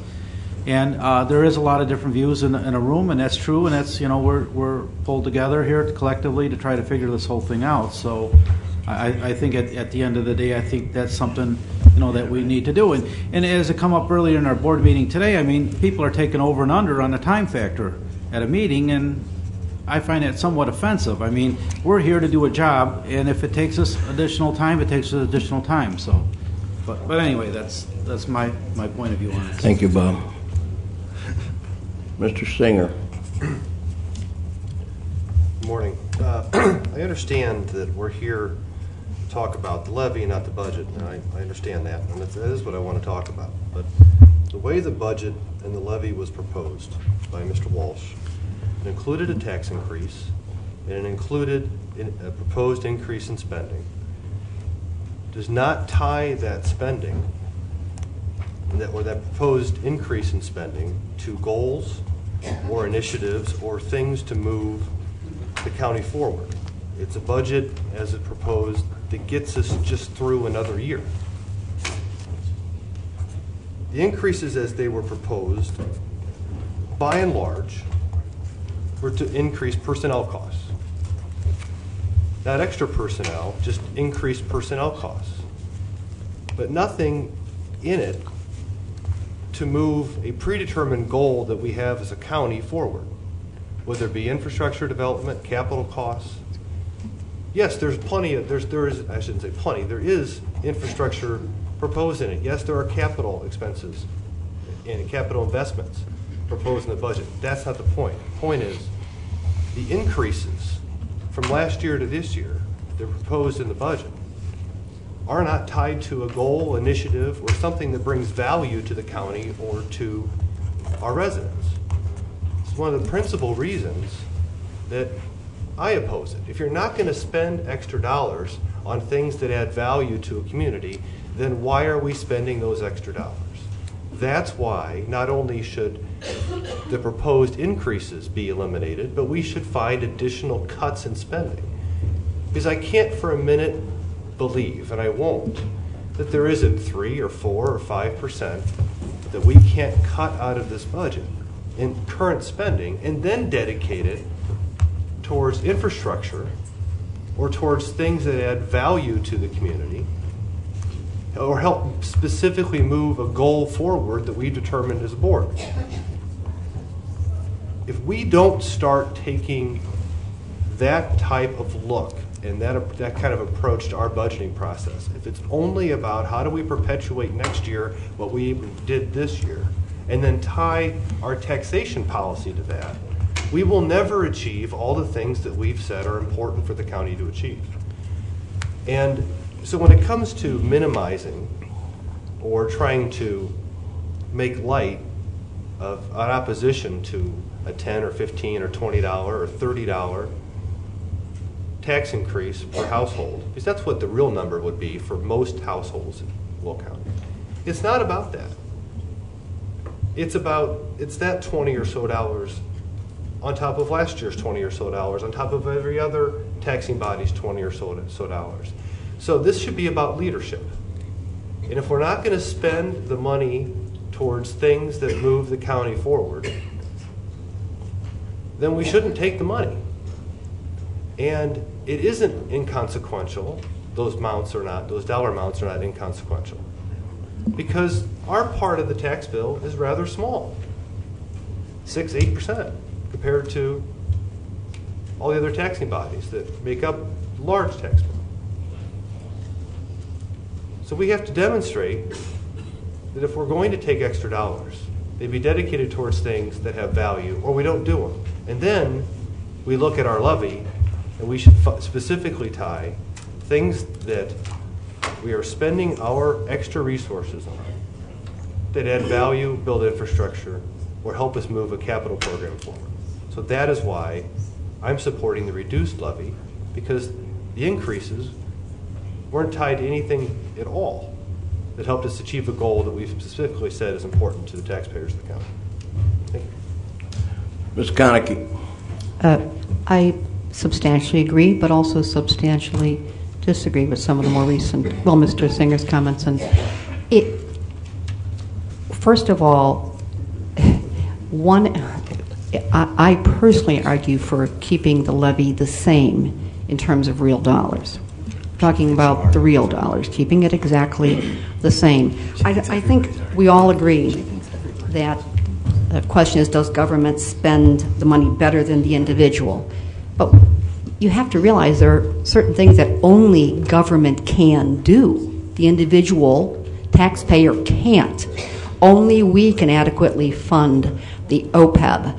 Only we can complete the capital projects. Only we can find the courtroom space for the judges our population demands. We have to do that, and to do it we have to adequately fund.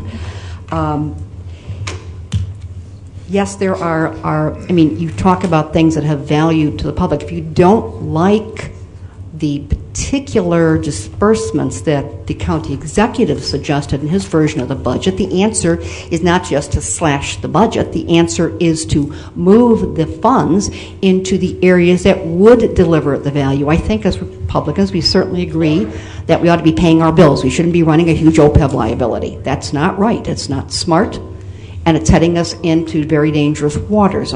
We're risking a structural deficit. I think we all agree. We need capital projects. We don't, as Republicans, we don't spend hundreds and hundreds of thousands of dollars just for studies and then just ignore them. We should have a plan in place for carrying out those studies, for starting to fund them, instead of just cutting the budget back because it's election time. We know these things. So I don't disagree with a lot of the comments about the budget that was presented. However, I do disagree with the decision that was made of how to deal with that budget. I think we have done very well as a county, but that's because we have kept ourselves forever. I've been on the board for 16 years. We've always just operated within the tax cap. We are in excellent financial shape for that reason. And last year and now this year, we're starting to deviate from a formula which has worked very, very well for us. And I miss Mr. Williams, and the public may not know who he was, but he was the gentleman who volunteered his time for just years and years to help us do our budget and get us on the wonderful financial ground we're on now. I don't want to lose that ground. So it's not larger government spending. It's a matter of keeping the spending the same in terms of real dollars and pushing the money into the areas which will give benefit to our citizens, and will actually also help stimulate the economy as we get into if we could get into these capital construction projects. It would actually be a stimulus. It would be a good thing to do, as well as something that the citizens of this county very much need. We've stated it in committee. You spend money on something like IT, and it can be actually a positive return. You can operate so much more efficiently that the money you spent. Okay, I'm sorry, Mr. Galata. You may have the microphone. I will cease and desist at this immediate moment at your request. Thank you, sir. Mr. Adamick. Thank you, Mr. Executive. Mr. Executive, a lot of the comments here were somewhat constructive. However, I have to take exception to Mr. Singer's comments, saying that it raises the taxes for the average person. I have figures here. Your very budget that you presented, the average person in a $210,000 house, your budget would decrease their taxes by $4.65. The levy that's being proposed, would they reduce it even further? You talk about not having any initiatives. I disagree. We just had an IT report for $100,000, and it showed us that our computer system is antiquated. We need to update those things. Those things cost money. We had a $400,000 study by White for our space needs study, which we heard eloquently by Mr. Maher last month, where he said pretty much you cannot afford not to do it. You know, sometimes when you do these things, you end up having some efficiencies. You know, we need to spend our money wisely and efficiently. If you keep cutting, we don't have volunteers that work here. We need to pay our people fairly. We have judges that are becoming online. They'll need support staff. Those people don't work for free either. And I do think we have initiatives either through the different studies or even through your office. And I think it's something that we need to keep in mind, that just by cutting and cutting is sometimes not the best approach. I think your budget is pretty squeaky. I mean, when you turn the page, it's tight. If we want to make it tighter, but go ahead, you can keep cutting, but it's $4, $10 less is really not meaningful in the whole grand scheme of things. While I appreciate it, I don't think there's anyone here that wants to spend more in taxes or pay more in taxes than the next guy, either side of the aisle. I think we all come together and try to do the best job we can and as efficiently as possible for our taxpayers. I think generally we do that. Thank you. Thank you. Any other, Mr. Pallotta, comment? It's a procedural comment, I guess. You know, we have 2.5 months basically to get this budget done. It's presented to us in the meeting in September. The executive's office presents it then. We can't start anything on it until then. Okay, so we've already had finance committee meeting on it. We have a couple of them. We have 2 more coming up, special meetings. And this is the time that we have. There are 2.5 months to do this stuff. We have to do our homework and review that budget, make some suggestions and comments. The county board office sent a memo out 2-3 weeks ago that says, hey, please get your comments to the county board office when we're going over the budget with the finance committee. 3 people out of 27 gave comments. So Kathleen, you were one of them. Ms. May, you were one of them as well. So we have time to go over this. You know, we can't have our cake and eat it too. Sure, we like to spend all this money on capital. We like to do all this stuff, all these great things and create jobs, but that comes at a cost. We're 78% of our budget is personnel related. If we're going to take and do these massive capital projects, which we'd all love to do, something's going to have to give. When you squeeze a balloon, it comes out, you know, it has to bust somewhere else. So I can't go to my taxpayers and say, I want more money to build stuff. I want to build a building to put a few people to work and do that, especially when their incomes are going down. Their incomes went down 4.8% this year in Will County, and we're supposed to increase taxes because it's only a few bucks. Philosophically, I can't support that. But, we have time. This is a time to look at the budget and reallocate. Maybe we have to decrease our personnel costs somewhere in order to do these capital projects. It's something that this board has to make those decisions to do. So we have, another 6 weeks basically to get this done, and we'll get it done. So, thank you. Mr. Mayor.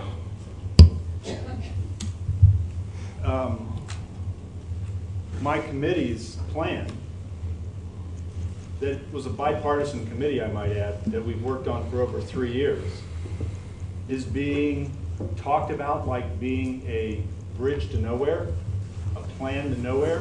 This thing was put on file in September after 3 years of extremely hard work by a lot of people. And I take a lot of pride in what my committee was able to come up with the help of White, with the executive's office, and everybody else.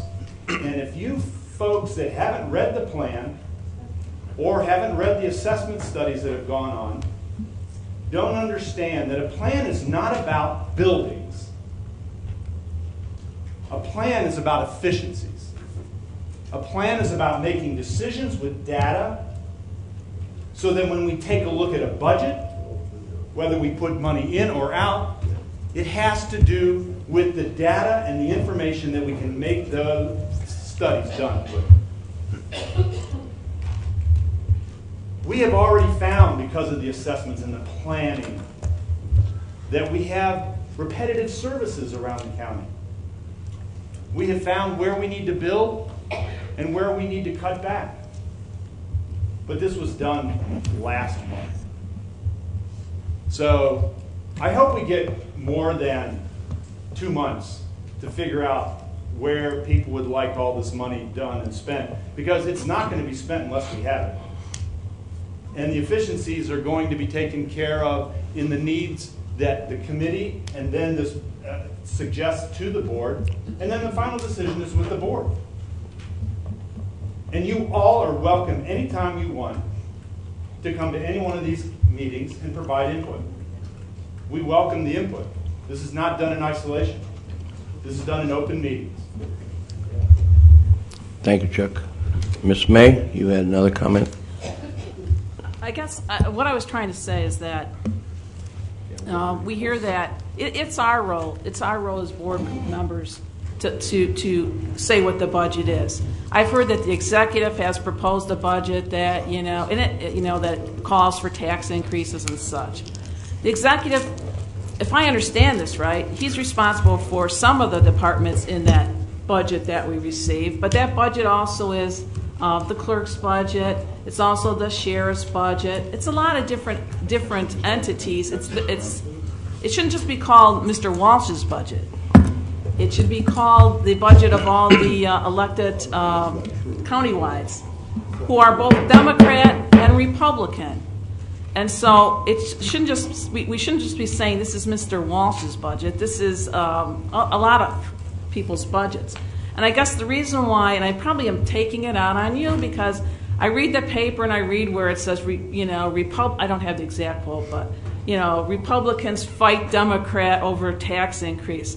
And I guess when I sit at home, I get angry because I'm like, are they talking about me? I didn't get a say yet. I didn't say I wanted to increase people's taxes. I didn't do that. And it always seems like it's Republicans versus Democrats for some reason. And I don't think I don't think it's truly that.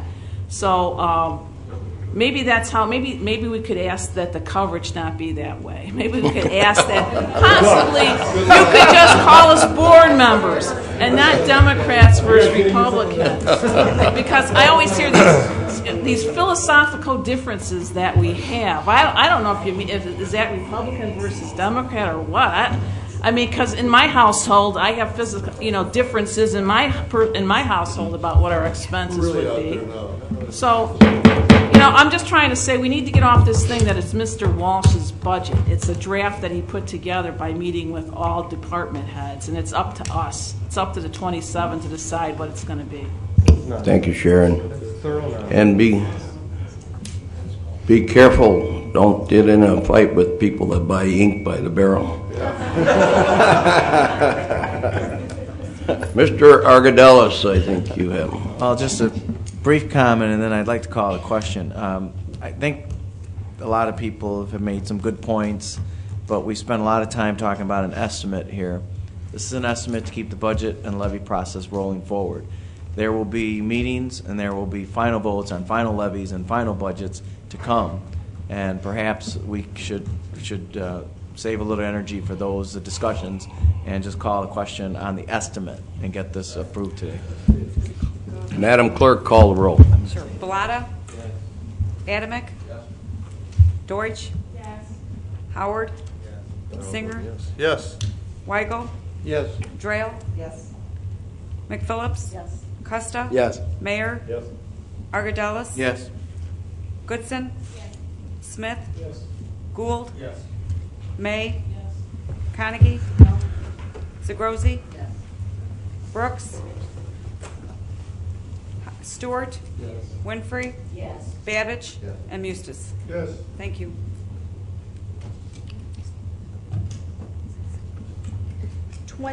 Affirmative, 1 negative. 20 affirmative, 11-376 has been approved. Mr. Costa. Thank you, Mr. Walsh. I didn't make comment before the question was called, but I was hoping to. I just was very patient, and I am patient. It was the suggestion of the committee. I mean, what came out of committee was that levy estimate, and we didn't decide to cut anything. We just decided to keep it the same. So I want to make that clear. Another thing, I feel like there were a couple of shots thrown in there at me, and I'd just like to clarify. We've already had 2 meetings. I have 2 more scheduled, and at each meeting, I've given Finance Committee members the chance to speak first, then County Board members the chance to speak second. So, Ms. May, I apologize if you felt that during your time to speak, you couldn't get it all out. And then I further apologize when I said, do you have anything further that you'd like to say? I'm sorry that you didn't feel that was the time you could get everything out. So as far as limiting comment, I completely disagree with you. And in the future meetings, you will have those chances to speak as well. Mr. Howard, I'd invite you to come to the Finance Committee meetings to discuss the budget. You will be given that same opportunity to speak as well. And Mr. Howard, I apologize for one more thing. I apologize for trying to keep these meetings lighthearted by throwing in there a bet on when we're going to finish. It's not something that's taken serious. And to further that point, I bet you $1 that nobody in this room was offended every time I try and make people laugh. So I apologize.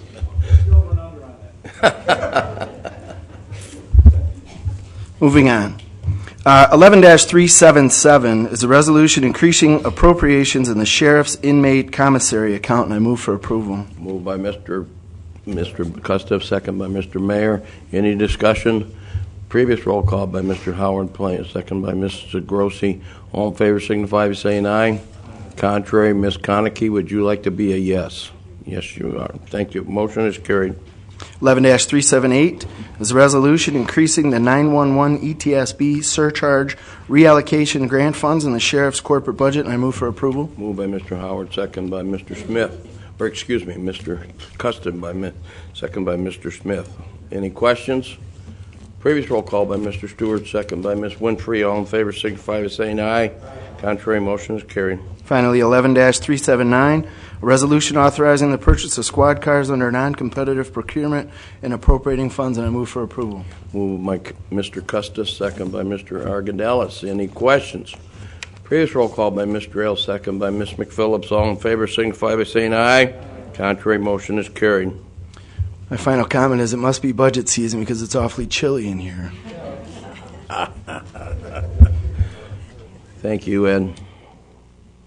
Moving on, Public Works and Transportation Committee. Mr. Bellotta, Chairman.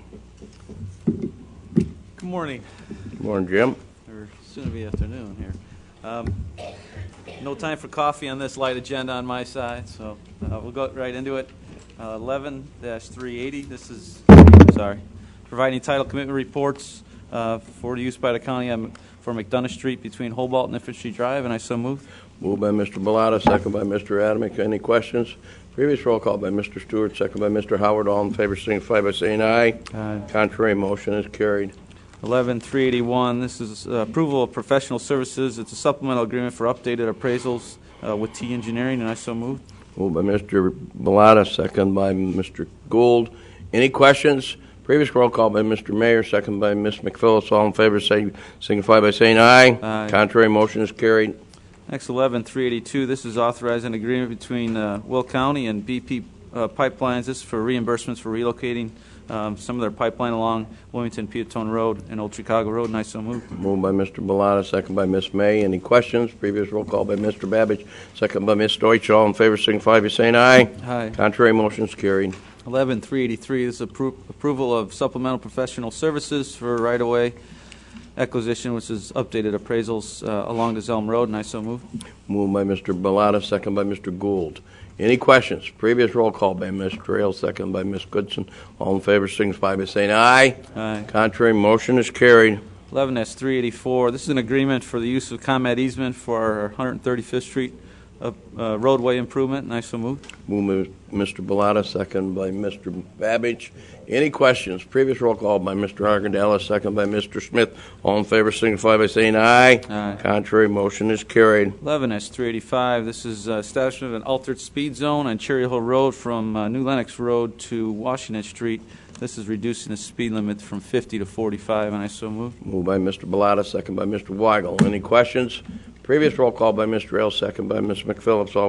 All in favor signify by saying aye. Aye. Contrary, motion is carried. Next three resolutions pertain to the I-55 Arsenal Road interchange. There's agreements with IDOT to get that done. So first one, 11-386, this is approval of an IDOT County joint agreement for the improvements at I-55 and Arsenal Manhattan Road, the interchange, and I so move. Moved by Mr. Bellotta, second by Mr. Gould. Any questions? Previous roll call by Ms. May, second by Mr. Howard. All in favor signify by saying aye. Contrary, motion is carried. 11-387, this is an agreement with Open Lands for wetland mitigation for the interchange project at Arsenal Manhattan Road and I-55, and I so move. Moved by Mr. Bellotta, second by Ms. May. Any questions? Previous roll call by Mr. Gould, second by Mr. Mayor. All in favor signify by saying aye. Aye. Contrary, motion is carried. 11-388, this is authorization of motor fuel tax funding for the prior resolution, 11-387. This is going to be 100% reimbursed by IDOT. We're just simply to pass through here, which has been typical for this entire project. And I so move. Moved by Mr. Bellotta, second by Mr. Gould. Any questions? Previous roll call by Ms. Winfrey, second by Ms. May. All in favor signify by saying aye. Aye. Contrary, motion is carried. 11-389, this is authorization for the Will County State's Attorney's Office to proceed with condemnation cases, if needed, in negotiating for right-of-way for the Exchange Street project from Creek Road to Cottage Avenue, and I so move. Moved by Mr. Bellotta, second by Mr. Smith. Any questions? Mr. Howard? Okay. Any other questions? Previous roll call by Mr. Grossi, second by Mr. Stewart. All in favor signify by saying aye. Aye. Contrary, motion has carried. Show Mr. Howard is a no. That concludes my report. Thank you very much, Mr. Bellotta. Moving on to Judicial Committee. Ms. Trail, Chairperson. Good morning. I Good have morning, no Ann. resolutions to bring forward today, but I do have a comment. As a county board member here for a number of years, when there were specific items of interest on capital, on finance, on legislative, whatever the committee would be, I would make it a special point to attend that committee meeting for clarification. And I challenge everyone sitting here, don't bring some of the arguments to this board that could have easily been answered at a committee level. Attend your committee levels, go to the other committees you're not on, and get the questions answered so we don't waste a whole mess of time. That's all I have to say. Thank you. Thank you, Ann. Moving on to Public Health and Safety Committee, Mr. Gould, Chairman. Morning, Mr. Executive Morning, and fellow Don. board members. I would move to place the Superintendent of Schools 2010 annual report on file. Moved by Mr. Gould, second by Ms. Winfrey. All in favor signify by saying aye. Aye. Contrary, motion is carried. Resolution 11-390. Oh, Mr. Howard, would you like to be a yes on that? Okay, thank you. Well, sorry, Don. I have Resolution 11-390, a resolution transferring appropriations within the Health Department budget to fund contractual physicians, and I move for approval. Moved by Mr. Gould, second by Mr. Babbage. Any questions? Previous roll call by Mr. Smith, second by Ms. Goodson. All in favor signify by saying aye. Aye. Contrary, motion is carried. Resolution 11-391, a resolution renewing the contract for disposable washcloths at Sunny Hill Nursing Home, and I move for approval. Moved by Mr. Gould, second by Mr. Stewart. Any questions? Previous roll call by Mr. Mayor, second by Ms. McPhillips. All in favor signify by saying aye. Aye. Contrary, motion is carried. Resolution 11-392, a resolution renewing contract for exam gloves at Sunny Hill Nursing Home, and I move for approval. Moved by Mr. Gould, second by Mr. Argadelis. Any questions? Previous roll call by Ms. Deutsch, second by Ms. May. All in favor signify by saying aye. Contrary, motion has carried. Resolution 11-393, a resolution renewing contract for disposable undergarments at Sunny Hill Nursing Home, and I move for approval. Moved by Mr. Gould, second by Ms. May. Any questions? Previous roll call by Ms. McPhillips, second by Ms. Strahl. All in favor signify by saying aye. Aye. Contrary, motion is carried. I have Resolution 11-394, a resolution renewing a contract for security guard services at Sunny Hill Nursing Home, and I move for approval. Moved by Mr. Gould, second by Mr. Babbage. Any questions? Previous roll call by Mr. Smith, second by Mr. Weigel. All in favor signify by saying aye. Aye. Contrary, motion has carried. Lastly, Mr. Executive, and I want to thank the County Board Chairman and the leadership for allowing me to add a resolution regarding Camelot Utilities' proposed rate increase by the Illinois Commerce Commission. And if I can just briefly describe that and go into Absolutely. it. By the way, I asked Millie Dodge to be here, who's the chairman of the committee on the rate increase. She was here. There you are. Okay, thank you for coming. I got involved with this back in March, and by the way, I lived in the subdivision for 16 years, so I have quite a bit of familiarity with the circumstances. Camelot Utilities proposed really a dramatic rate increase. At that point, I had encouraged the association to contact their state representative, Mr. Cross, and see what could be done as far as participation in the Homeowners Association at the Commerce Commission level. They went ahead, they retained an attorney, and they've been, over the last 6 months, proceeding with the case. Administrative law judge made a decision last month, which is, frankly, in my opinion, outrageous. A 213% increase in water rates, an 89% increase in sewer rates. Now, by the company's figures, that would take their water from 19 to 59 and 40 to 77 on the sewer, which would be $136 a month. I would stress that that is a minimum figure. If you speak with the residents who live in the subdivision, they currently pay much more than those figures that the company has quoted. Furthermore, I can tell you that the quality of the water is poor. When I lived there, there were 2 house fires. The water pressure is so bad, and nothing's been done about it in 40 years. Troy Fire has to call mutual aid, get tankers to run from Plainfield in order to put out the fire because there's not enough pressure in the hydrants to deal with the situation. There's no water tower in the subdivision, never has been. So there's totally a water storage problem, which has never been addressed. By the way, the figures, if you live in a municipality, you usually get your bill. Your figure has garbage on there, trash, refuse collection. That's not included. This is strictly sewer, strictly water. So I can go ahead and I can read the resolution. Be glad to answer any questions you might have. Was the resolution just submitted this morning? It was placed out 2 days ago. I mean, it wasn't in the packet, though. Not in the packet. If you want to read it, Don, go ahead. If you want to read Is it. that all right? Yeah, fine, absolutely. Okay.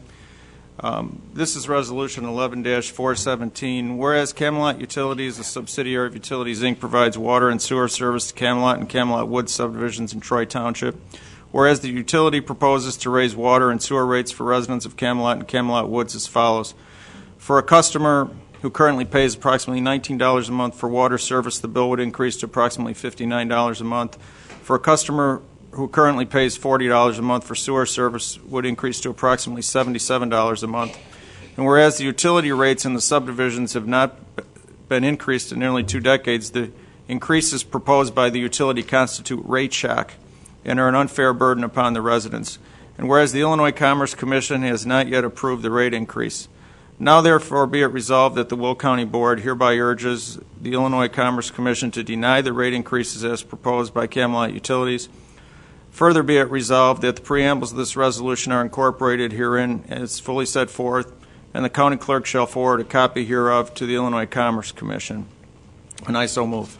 Moved by Mr. Gould, second by Mr. Babbage. Any discussion? Yes, Ms. May. I just wanted to add that I attended the meeting with Don where we met with the homeowners meeting, and just once again, I'm not picking on the paper, but those, after talking to the homeowners that were there and friends that I knew, their monthly bills, well, every 2 months they're paying $189, not $19. So, I mean, it seems like that when I was explaining to members of my caucus today, they said, well, $19 really is pretty low. Yeah, well, it's not 19, it's 189.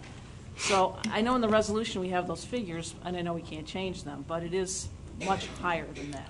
They're paying 189 before the rate increase. 2 months. Yeah, 2 months. So okay. Right now it's $90. So they're right paying. now it's like $94. So they're paying $95 a month or something or other period But before the now it's rate gonna go up increase. to 2 times that. Yeah. 2.5 times that. That's right.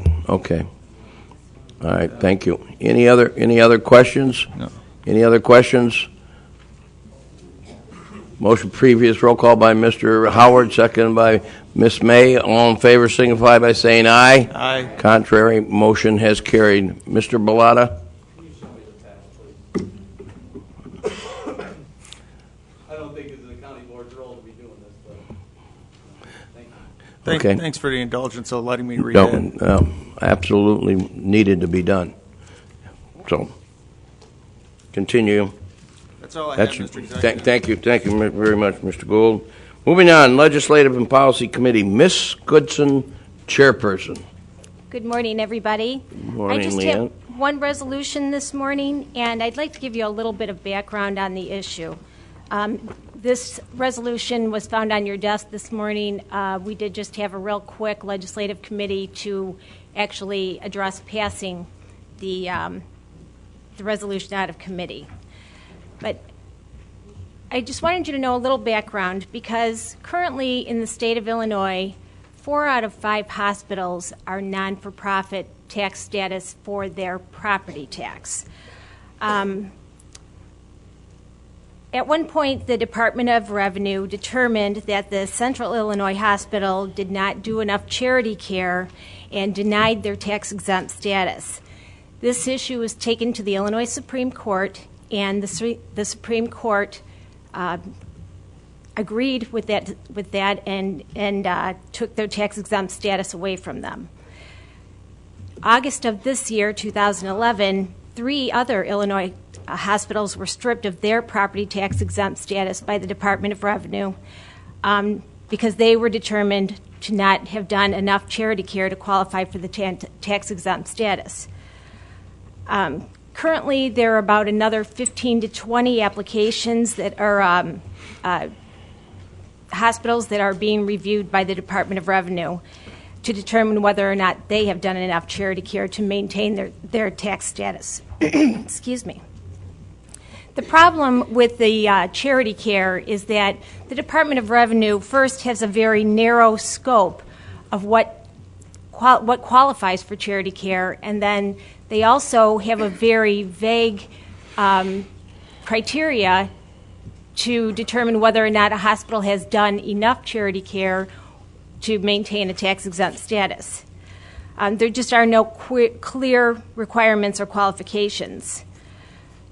Our hospitals are looking to us to send a message to the state of Illinois, the governor and the General Assembly, that we recognize their benefit to our communities and to our county, that we give them our support and our vote of confidence, that we see what they contribute to our communities. We understand that hundreds and millions of dollars have been invested into Will County by Provena with their new bed tower, by Silver Cross with their new campus, the relatively new hospital Adventist in Bolingbrook.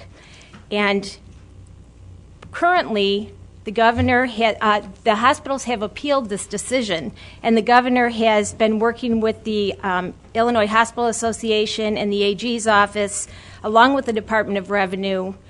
they are going to make some recommendations to the governor and to the General Assembly, which is expected to be completed by March 1st of 2012. But until these recommendations are made, the governor has asked that no decision be made on the tax status of these hospitals that have recently appealed. The resolution is in front of you. We have representatives from Adventist Hospital, from the Metropolitan Health Council, from Edward Hospital, and from Silver Cross here with us today if there are any questions that I'm not able to answer for you. But in order to get it on the table, I would just like to make a motion that we support Resolution 11-395. Moved by Ms. Goodson, second by Mr. Mayor.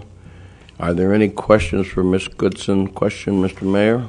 Not a question. I was at a meeting this morning with the Naperville Development League, and the same issue had been brought up.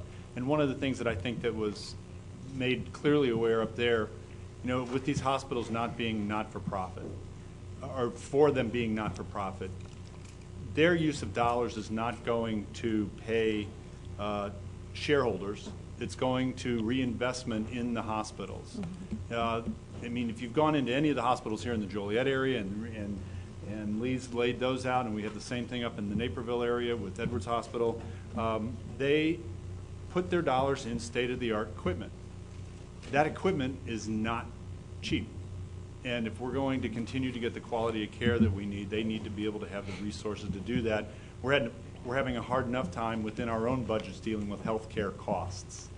We don't need to add taxes to them at the same time.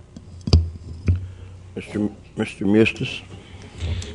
I spoke to this in our caucus earlier this morning. And I'd like to point out a number of things. I believe that our Will County health care institutions do contribute to indigent care considerably. Now we can I suppose argue whether it's equally shared, but certainly I think all our hospitals, and especially Silver Cross and St. Joe's and Advent, I believe that they do provide that indigent care that's needed. My concern is that the state and perhaps the governor is putting too much emphasis on just this indigent care. Certainly, as we in Will County, which has a healthcare industry that's growing, and more institutions are coming here, such as a number of university healthcare institutions are having a presence here in Will County. There's a lot of money that's spent on medical research, development, various test trials, and we should certainly give that, I think, a considerable amount of emphasis. This is what brings healthcare forward, is the new treatments, is their investment in these type of researchers.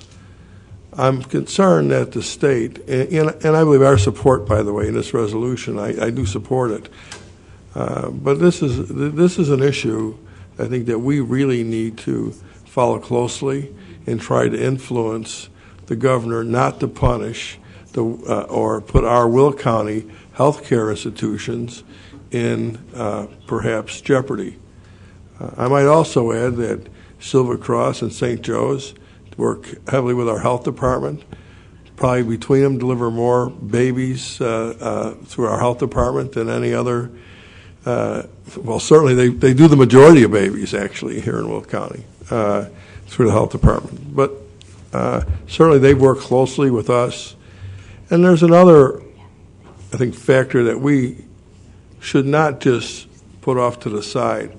They're our single largest employer in Will County, the healthcare industry, if you take Silver Cross and St. Joe's combined. Now, it doesn't even mean Advent, and Edwards. I've just seen the numbers on the two other hospitals. They're a huge employer. They provide not only a lot of employment, they provide good jobs with benefits. This is a growing industry in Will County. The healthcare industry is coming to Will County. So we should be very conscious of not adversely or letting them adversely being affected. We have good care. We have good access to health care here. We should make sure that continues. So let's not let our hospitals be affected by some action of the state, which I don't. I said in our caucus, the problem with the state writing rules is kind of like the quarries. Well, we're going to let you keep dumping, and we'll figure out the rules later. I'm afraid that you'll see just the opposite here. Well, we're going to just knock you all off, and then we'll write the rules later, and you could try to get your status back. So I don't have a lot of faith in the processes of Springfield currently. So we need to be supportive of our hospitals here. Thank you, Mr. Executive. Mr. Stinger. Thank you. Thank you. I'll probably be a little more direct in that. I think we should just call this what this really is. This is these are elected officials in Springfield who have for 15 and 20 years been part of a program that has run this state into financial ruin, doing what they can at every step of the way to take more money away from local governments and to take more money away from municipal bodies and county governments and keep it in Springfield because they can or they think they can, and they claim they need this to fill massive budget holes they've created over years as the result of abysmal and poor governance. That's what this is about. I mean, you could make a case, and maybe they can make a case from a policy perspective about a tax-exempt status as it relates to a hospital. But they're picking on them because this is the next step. It's the next thing to do to try to gain a considerable amount of revenue. This is the same thing they did, where they tried to do about last year in the readjustment of overall income tax values that are apportioned to municipalities and counties. It didn't work, but they tried. It's the same thing that they've done with additional sales taxes they've passed on residents of Will County and in other places, and an overall generalized push to put more on local communities and take more for the budget gap and the budget problems that they have created for themselves in Springfield. That's what this is about, and I'm happy that it's in front of us, but I also felt that we should call it what it is, and that is exactly what this is. And over the next several years, we're going to see more and more attempts of this. We've continued to see too many, and they're going to continue to come. And unfortunately, all of this is being controlled primarily. When you look at our whole tax policy and how much politically this is being influenced by just 3 or maybe 4 politicians who live in Chicago. And the impact on our community, the impact on all suburban communities is extraordinary. And these types of things, in my opinion, should be called exactly what they are. So I want to thank you.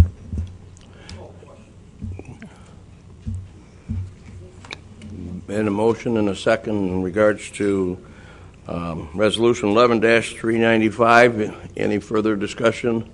Previous roll call by Mr. Babbage, second by Mr. Howard. All in favor signify by saying aye. Contrary motion is carried. Thank you, everybody. I think that sends a strong word of support to all of our local hospitals.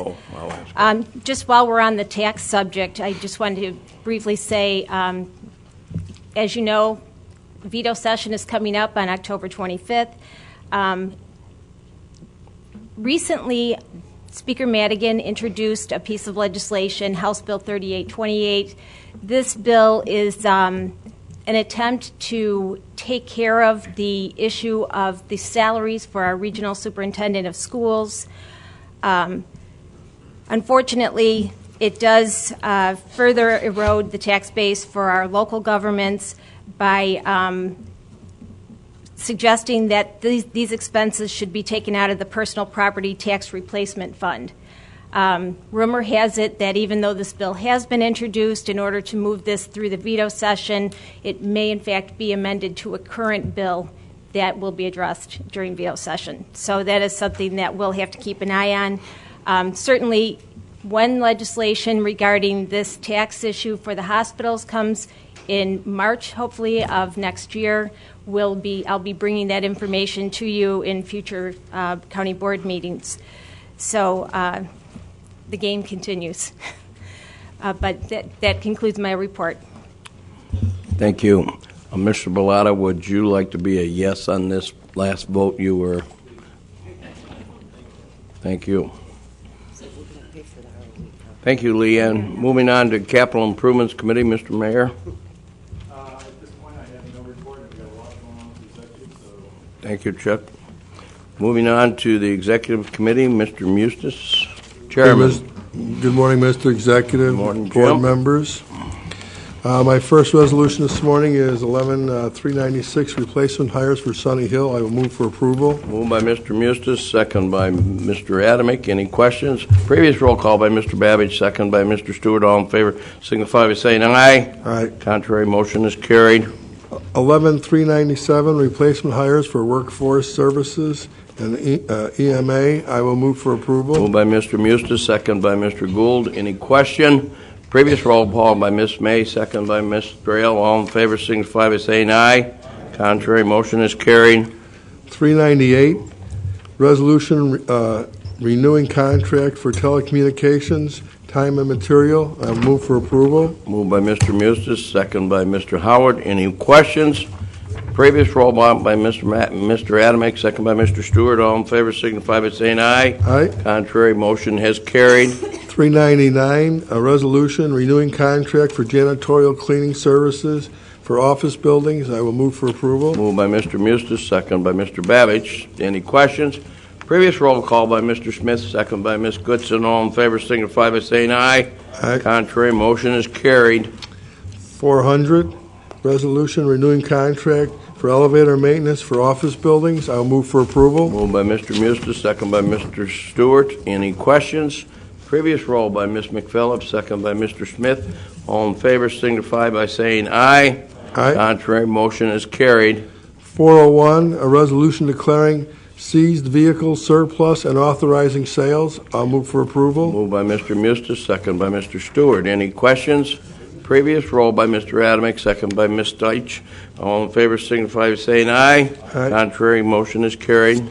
402, a resolution awarding bid for unleaded and diesel fuel. I will move for approval. Moved by Mr. Mustis, second by Mr. Smith. Any questions? Previous roll call by Mr. Rail, second by Ms. McPhillips. All in favor signify by saying aye. Aye. Contrary, motion has carried.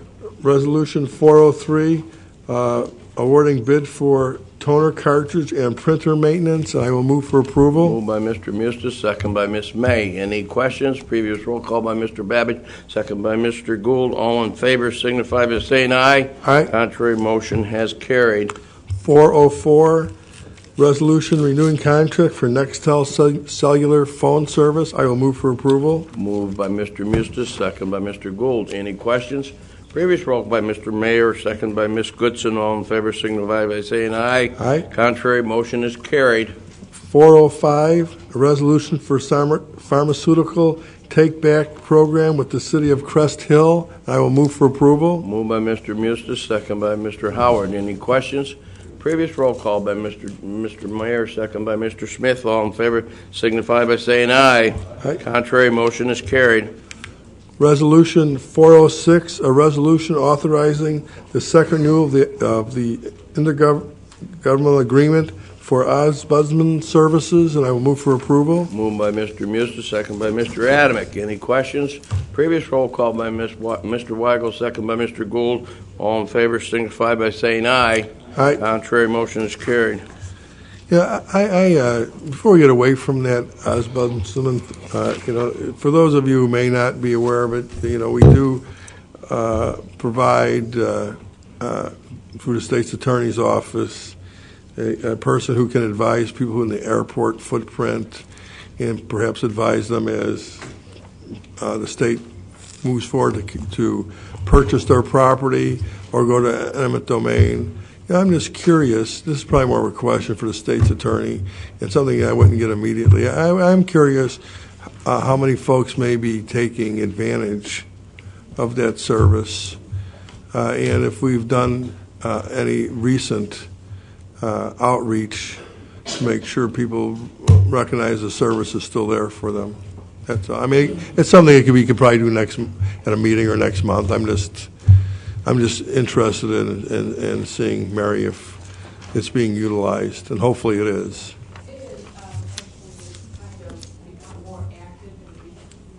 Okay.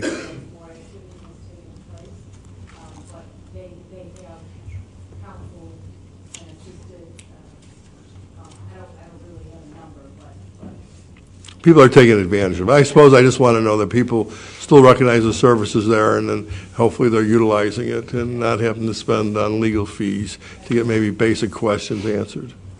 Okay, great. And okay. Mary, this agreement is that the Department of Transportation pays for this through the Will County State's Attorney's Office. So this is a sort of a filtered through the county or through the State's Attorney's Office. Yes. Yes. That's right, and he's only paid for the services that he uses, correct? Okay. Okay, thanks, Mary.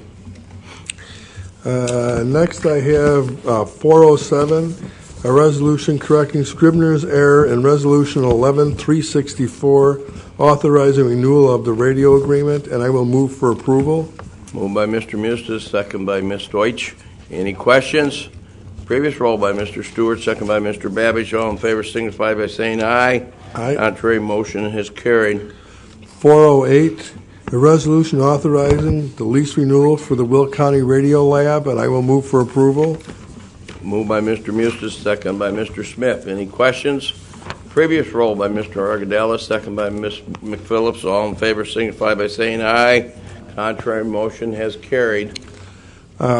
Resolution 409, I'm going to move to put this back to the Executive Committee just for some further discussion, and we'll bring it back next month for sure. So I'm going to make a motion to remove 409 and send it back to the Executive Committee. Moved by Mr. Mustis, second by Mr. Mayor. Any discussion? Previous roll call by Ms. Deutsch, second by Mr. Howard. All in favor signify by saying aye. Aye. Contrary motion is carried. Next, we have Resolution 410, a resolution setting number of assistant state's attorneys. I might point out that before I move on this, the number of assistants is the same as it was in the 11 budget, so there's no increase in the numbers. I will move for approval. Moved by Mr. Mustis, second by Mr. Adamick. Any questions? Previous roll call by Ms. Drill, second by Ms. Goodson. All in favor signify by saying aye. Contrary motion is carried. Next up, Resolution 411, a resolution authorizing retiree health insurance trust agreement for other post-employment benefits, and I will move for approval. Moved by Mr. Mustis, second by Mr. Adamick. Any questions? Previous roll call by Mr. Gould, second by Mr. Costello. All in favor signify by saying aye. Contrary motion is carried. Resolution 412, a resolution designating funds to purchase necessary equipment for the administrative adjudication program. I will move for approval. Moved by Mr. Mustis, second by Mr. Argadelis. Any questions? Previous call by Mr. Stewart, second by Mr. Howard. All in favor signify by saying aye. Aye. Contrary motion has carried. Resolution 413, a resolution for renewal of insurance coverage for risk management programs. I will move for approval. Moved by Mr. Mustis, second by Mr. Gould. Any questions? Previous roll by Ms. McPhillips, second by Mr. Ale. All in favor signify by saying aye. Aye. Contrary motion is carried. Resolution 414, a resolution for renewal of contracts with Blue Cross and Blue Shield, Davis Vision, Dearborn National, and Centra for group benefits, and I will move for approval. Moved by Mr. Mustis, second by Mr. Stewart. Any questions? Previous roll by Mr. Gould, second by Mr. Babbage. All in favor signify by saying aye. Aye. Contrary motion is carried. 415, a resolution setting premium equivalent rates for active employee retirees and COBRA participants, and I will move for approval. Moved by Mr. Mustis, second by Mr. Bellotta. Are you seconding that? Second that, I comment too. Got a comment? Okay. Second, though? Sure. Second by Mr. Bellotta. Comment by Mr. Bellotta.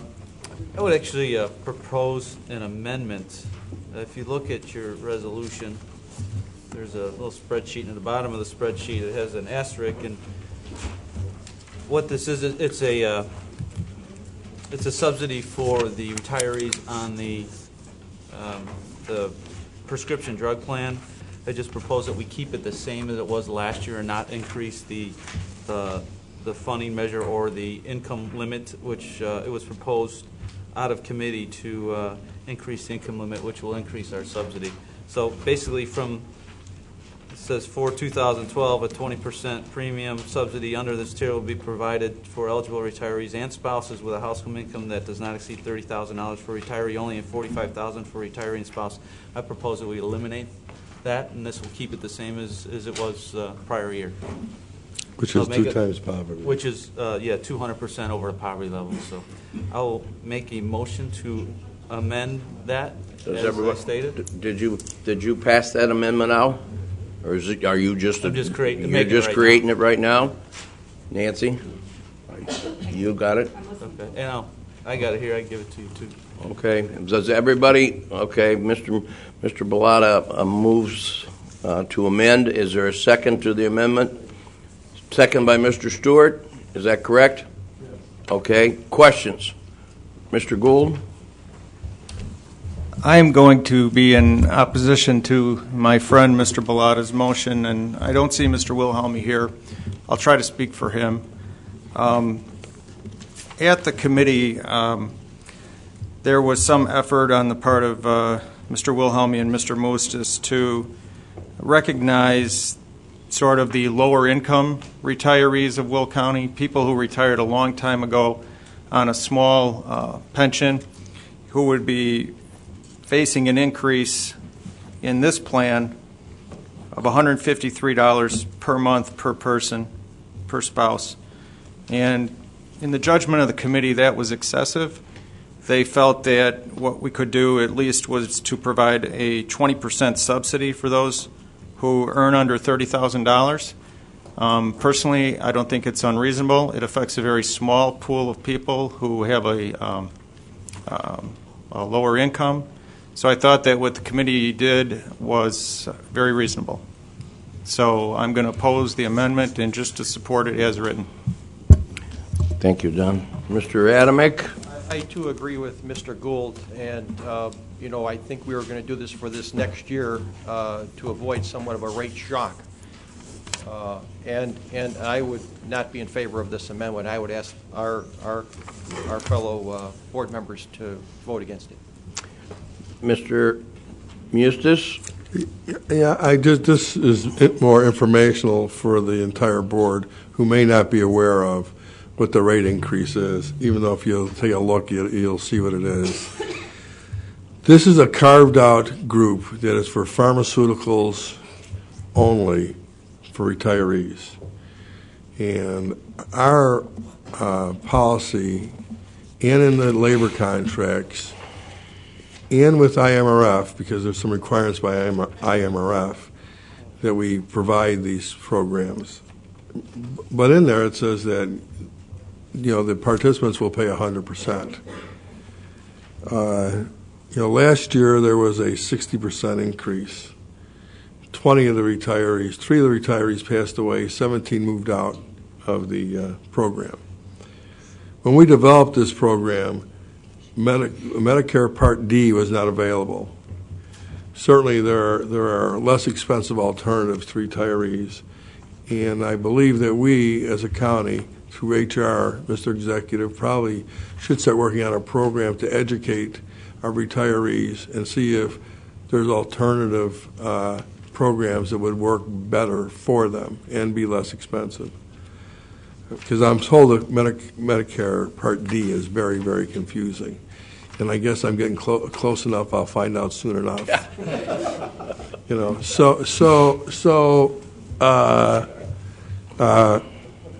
So I think we should do those efforts. But I do want to point out that the retirees that were in the program did take a 60% increase last year. Because of their claim experience, it's an additional 80% increase this year. The 20% subsidy is based on an additional 80% increase for those who have meet the income requirements. So I want everybody in the room to realize that regardless of the subsidy, they're taking a pretty big increase regardless of subsidy or no subsidy. So I guess it comes down to is that if the increase, and I'm just going to use a number that I can use easily in my head, is if the increase was $200 or 100, let's say use 100. If the increase was $100, the additional increase was $100, we're just going to make it, we're going to give them $20 subsidy. They're still going to increase by $80. So the increase is substantial regardless. And what I'd like to see is, because I have mixed emotions, I don't want to see us subsidize programs any more than we already are. But this is a 1-year subsidy, and my hope would be is that if they get a little better claim experience in the next year, maybe this will ease up a little bit, and or maybe we can work with our retirees and perhaps look at other programs that are more beneficial to them. And I will tell you, we've done this in the past, working with the retirees and showing them what the private sector offered versus this program. And many of them moved because it was half the cost, and for most of them, the benefit didn't change. So I believe we have various obligations here. So like I say, this is more informational. They take a big increase regardless of the subsidy or not. So. Thank you. Mr. Weigel. I'd also be opposed to this changing the resolution as it is written. Thank you. Mr. Bellato. Just a quick clarification. This subsidy already exists. I'm not proposing to take it out of there. What I'm proposing to do what does not increase it. And by increasing it, it costs the county more money. That's exactly why. So it's not there. The people that qualify still will qualify. It's not taking that away. It's increasing the threshold so it allows more people to qualify for it. Then, in turn, costs Will County taxpayers more money to subsidize that. That's it. So, Miss May. I would like to know, and I tried to get this in executive, but we didn't have it. How many employees are we talking, and what's the cost to the total increase in the budget? You know what? Mr. Minister? The reason we can't answer that, Sharon, is because this is done on an individual basis. We don't know who qualifies, who's going to qualify. We can maybe take a guess. My guess is that not that many are going to qualify. There may be a few, but we can't answer till we actually survey it because we don't know retirees' income. We know we can know what their pensions are. We can take a good guess of perhaps what their Social Security might be. We wouldn't have any spouse information. So we don't know until they actually, and they have to apply. They don't automatically get it. So, they may have other, investment. They may have done 401ks they're getting money on. So we really can't answer it till we actually get the applications. So it's tough to answer. Okay, yeah, so I don't know if I'm voting for 10 people or 100 people You or don't 200 know, people, right. so I don't know. That's why I raised the question. Who else, though? Is there anyone, when we say we're going to try to help them understand other options? Because I know in dealing with my own father, it would take this whole room to explain to him how we should choose another option. Who will we give that responsibility to in our office? Who's going to do that? Instead of saying we're going to look into it, can we just know who's going to do that? Yeah, Debbie Heddens. Debbie Heddens from our Human Resource Department is she's the one that does an extraordinary job of dealing with our retirees, and so there might be a better option. This might be more expensive for them. They might have a Well, there's cheaper better option. options, I think. well, there are other options out there.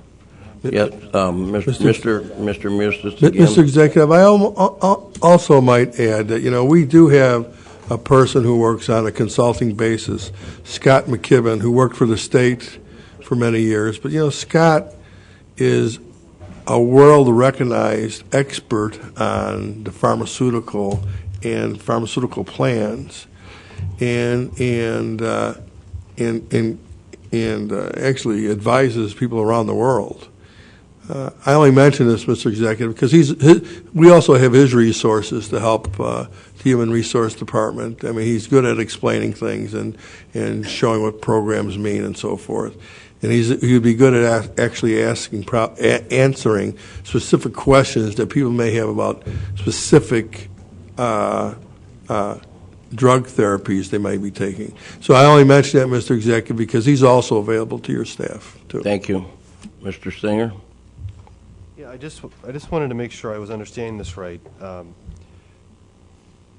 This is for retirees 65 and older who would be eligible for the Medicare Part D, which is the prescription plan that came into play, what, 10 years ago, 8 years ago, somewhere in there, 5 years ago. But it's an existing program, correct?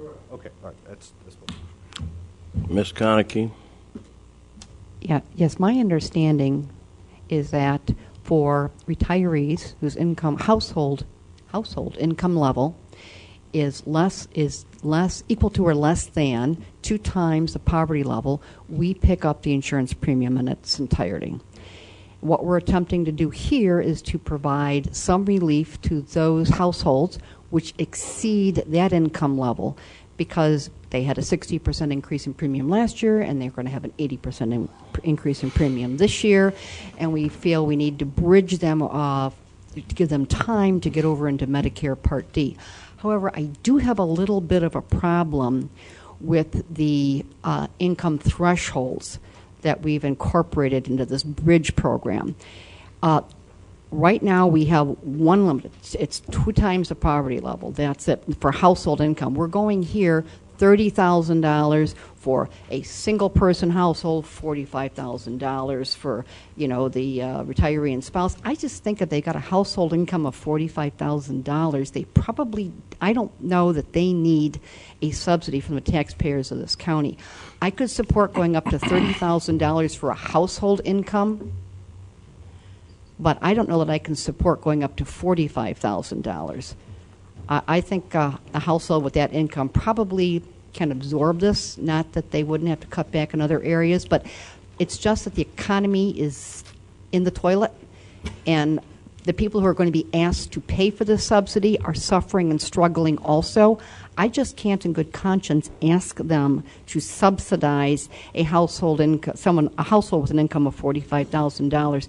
I mean, the increases, they're still not, they might be going up. I'm looking at my charts here. For just the retiree, they're going up about $150 a month, which is about, $1,800, and they're going to go up about $300 a month for a retiree and spouse, which is $3,600. I think a household with an income of $45,000, not that that's not going to hurt them to absorb this, but I'm simply not willing to shift the cost to the taxpayers of this county to help a household with $45,000 in income. An awful lot of people who are going to be asked to pick that up don't have that income themselves per household. And sometimes, even households where people are actively working don't necessarily have that high of a level of income. So I support the intent here, which is to temporarily bridge our needy retirees over into Medicare Part D, but I think we've been a little too generous with a $45,000 household income, and for that reason, I will not be able to support the proposal as presented. I could support up to $30,000, a 20% subsidy up to $30,000, but I can't go up to $45,000. I know too many people, working people, who don't have that income per household. Mr. Musis, is there a time element on this issue? I mean, with all this discussion, is it an issue that has to be voted on today? We have to set these rates. Okay, well, there's a motion on the floor to amend, according to Mr. Bellotta. Madam Clerk, call the roll. Yep. Go ahead, okay. Jim. It's, if you look in your spreadsheet, basically we would be eliminating, it'll stay the same as it is for this year. And the reason, or the way it would be worded is we would eliminate the following sentence. For 2012, a 20% premium subsidy under this tier will be provided for eligible retirees and spouses with a household income that does not exceed $30,000 for retiree and $45,000 for retiree and spouse. What this does then, it keeps it the same subsidy that it is for this year. Basically, it's this. You're either going to, if you support Mr. Bellata, there's no subsidy. If you don't support No him, increase. No increase. In no subsidy. increases. Yeah, that's what it is. So, everybody understand? Yeah, call the question. Call the question. Madam Clerk, please call the roll. Bellata. Yes. Adamick. Deutsch. Howard. Singer. Weigel. Drayle. McPhillips. Costa. Mayor. Argadelis. Goodson. Smith. Gould. May. Conagy. Zagrozi. Stewart. Babbage. And Mustis. Yes. Thank you.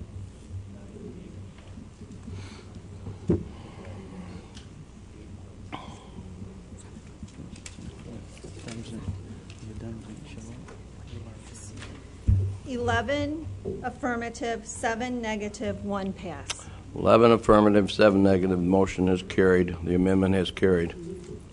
Now we need a motion to. I'll make a motion to approve as amended. That should be Mr. Mustis. Mr. Mustis's motion. I'll make a motion to approve as amended. Moved by Mr. Mustis, second by Mr. Bellata. Pardon me? Pardon me? Eliminated sentence.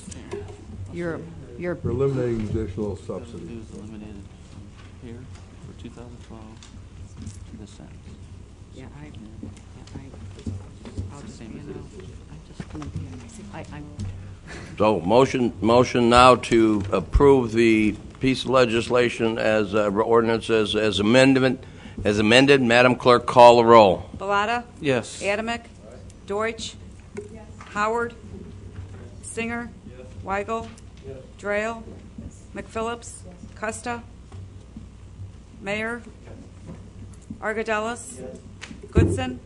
Smith. Gould. May. Conagy.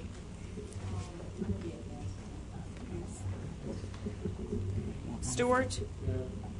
Babbage. And Mustis. Yes.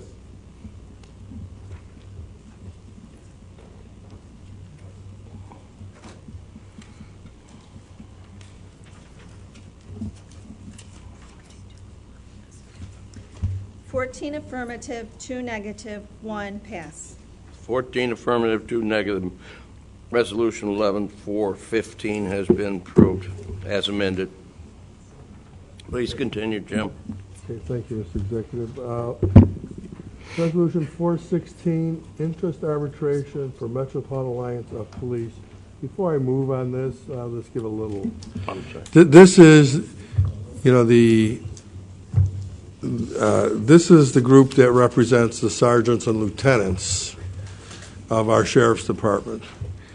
And for those of you who are not aware, but law enforcement gets binding arbitration. I say binding arbitration because if it pretty much is that. I've often questioned how, if really good faith negotiations take place, because generally they always go to arbitration, so it doesn't matter. It's basically imposed on the county.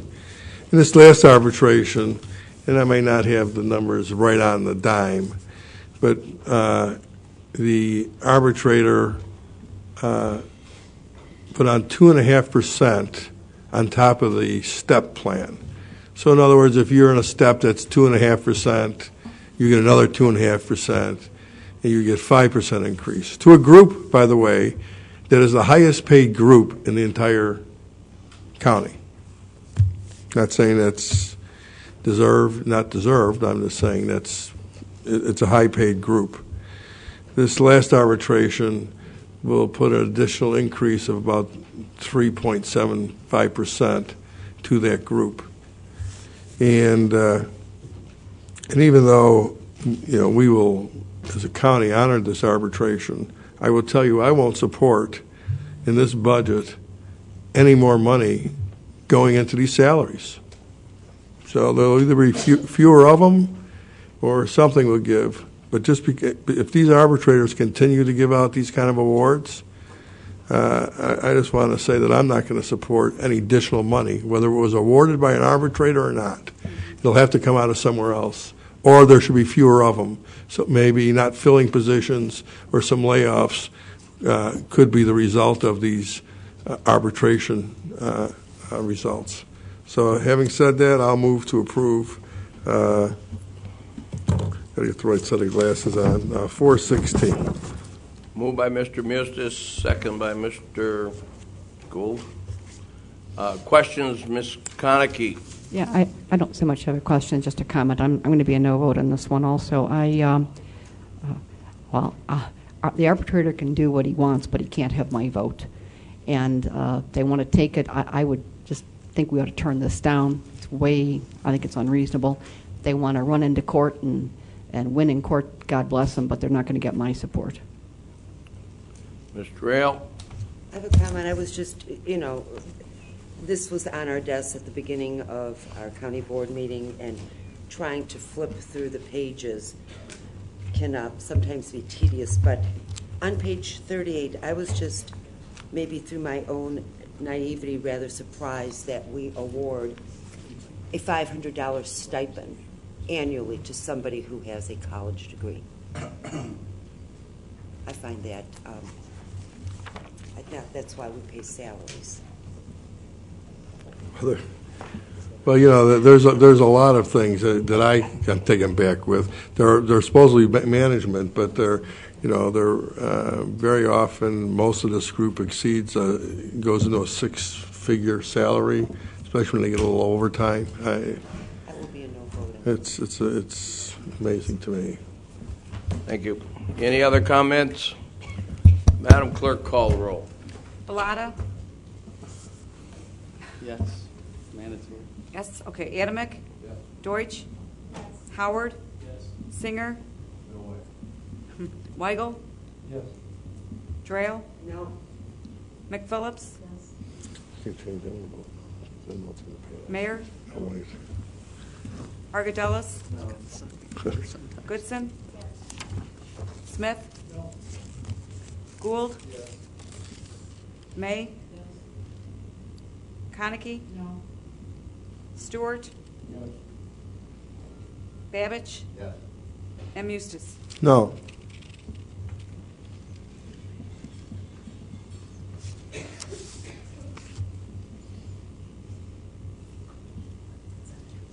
$11 affirmative, 7 negative. 11 affirmative for Resolution 11-416 has been approved. Mr. Mustis. Mr. Executive, I will move to approve the appointments of the county executive. We got one more. Oh, I'm sorry. 418. 418, declaring a vacancy in the county board in District 2, and I will move for approval. Should that be 417 or 418? 4748. Oh, it's marked 418 on mine, so it's 417? Where's 417 at? Yeah, they just got the wrong number on it. It would be 417. Oh, okay. That's Camelot. Okay. Okay, good. So it is 417? This is 418. 418, You're correct. okay. All right, so 418, a resolution declaring a vacancy in County Board District 2. This is due to the retirement of Lori Smith, and I will move for approval. Moved by Mr. Mustis, second by Mr. Gould. Madam Clerk, call the roll. Sure. Bellotta? Yes. Adamick? Yes. Deutsch? Yes. Howard? Yes. Singer? Yes. Weigel? Yes. Drayle? McPhillips? Argadelis? Goodson? Yes. Smith? Yes. Gould? Yes. May? Konecki? Yes. Stewart? Yes. Babich? And Mustis. Yes. Mayor? Okay, thank you. They're coming and going. Thank you. Wait 1 minute. 18 affirmative. 18 affirmative, no negatives. Motion Motion has carried. Next, we have the appointments of the county executive. I'll move for approval. Moved by Mr. Mustis, second by Mr. Adamick. All in favor, any questions? Previous roll call by Mr. Bellotta, second by Mr. Gould. All in favor signify by saying aye. Contrary, motion is carried. Announcements by the County Board Chairman, Mr. Mustis. You know, I even though I know we had a lengthy discussion today, but I would like to talk about budgets, probably more budgets than levies. You know, the process is that the county executive by law presents a budget to the board and to the public.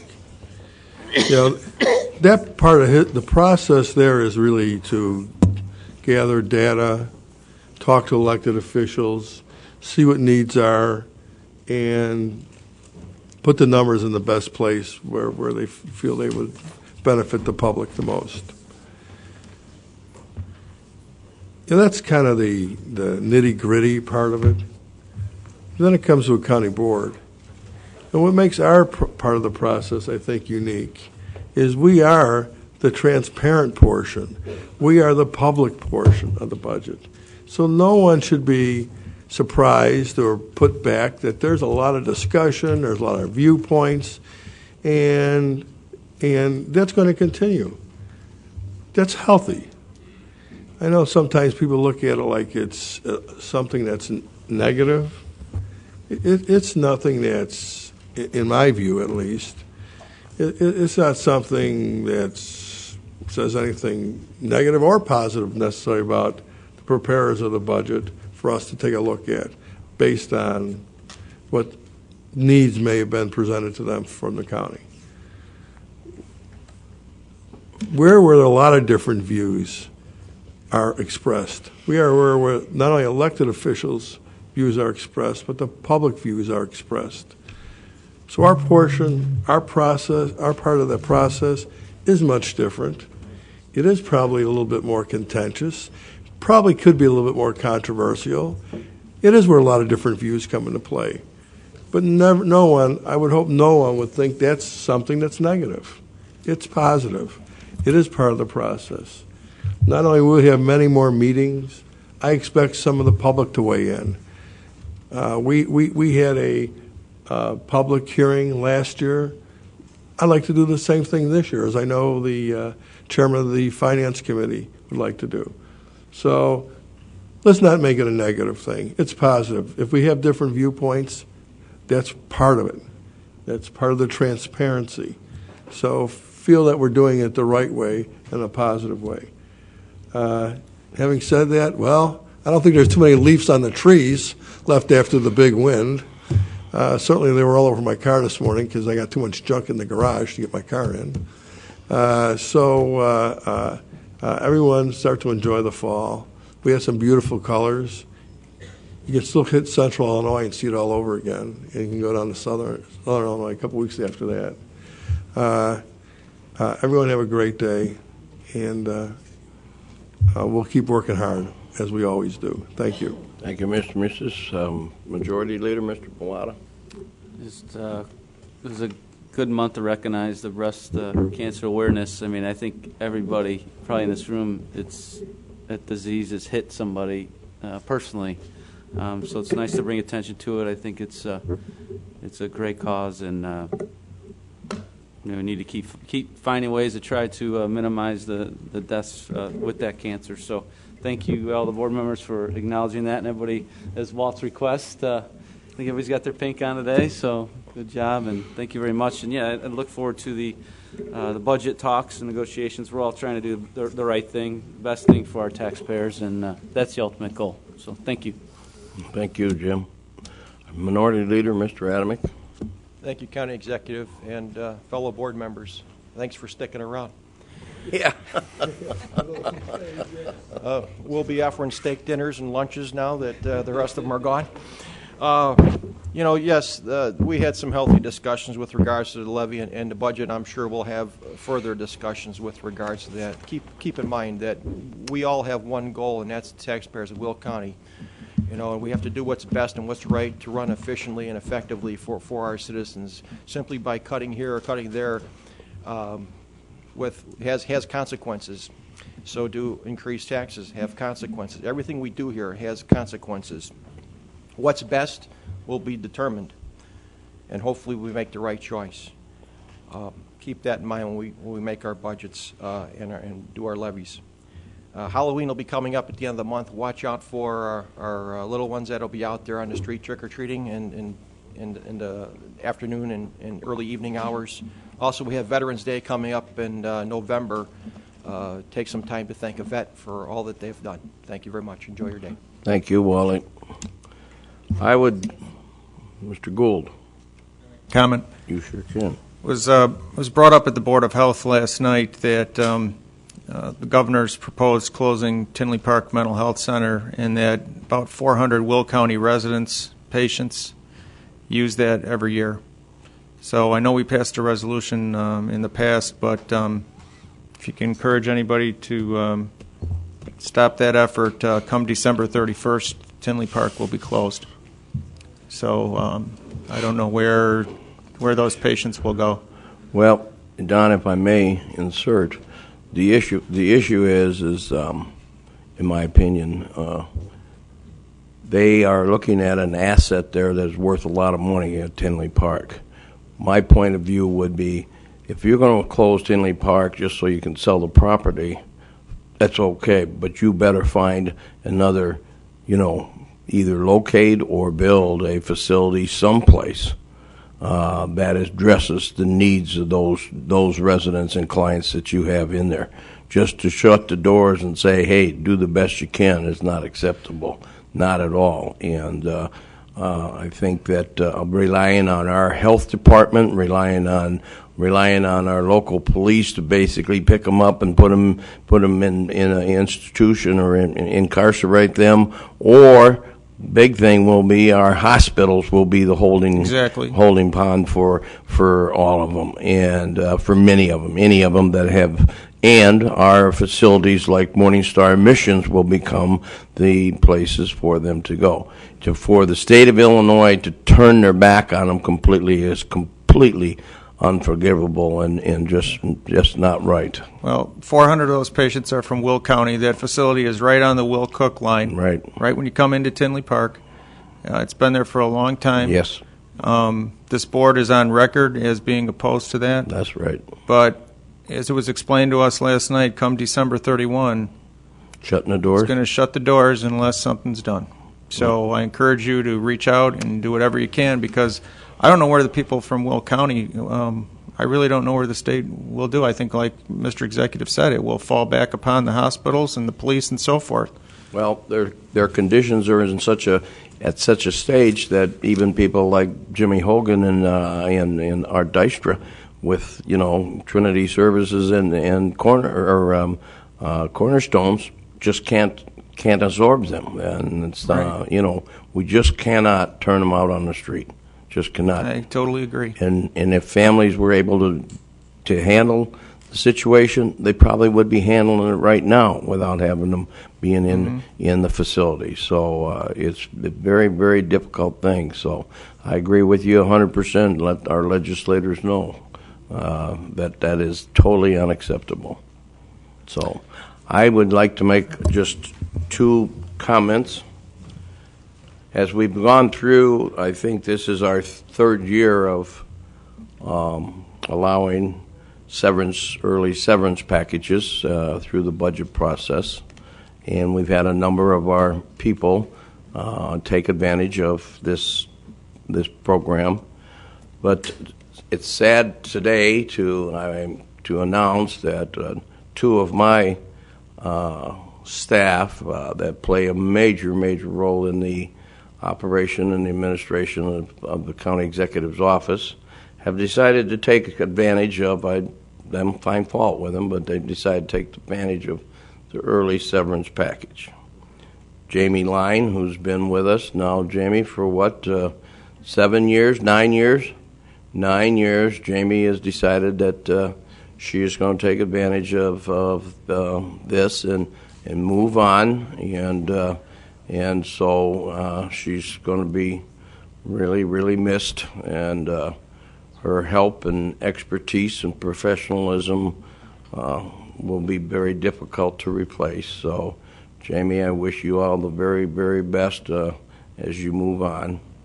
And also a very, very dear friend and a dear friend to all of us, many of us. She has some historical knowledge here that not many employees in the county has, but Sharon Cullen has decided that she is also going to take advantage. She's way too young to retire, I think, but she has taken advantage of this situation also.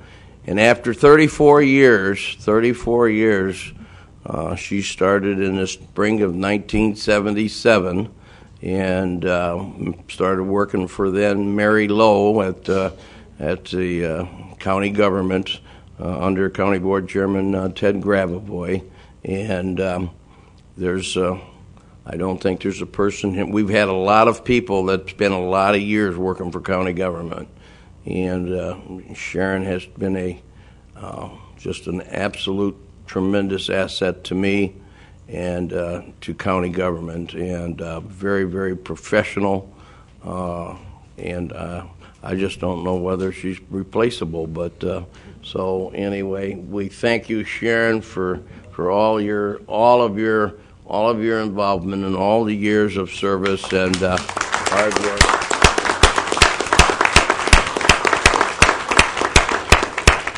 And thank you, Jamie, also. So this board will stand at recess until Thursday morning at 9:30 on November the 17th, 2011.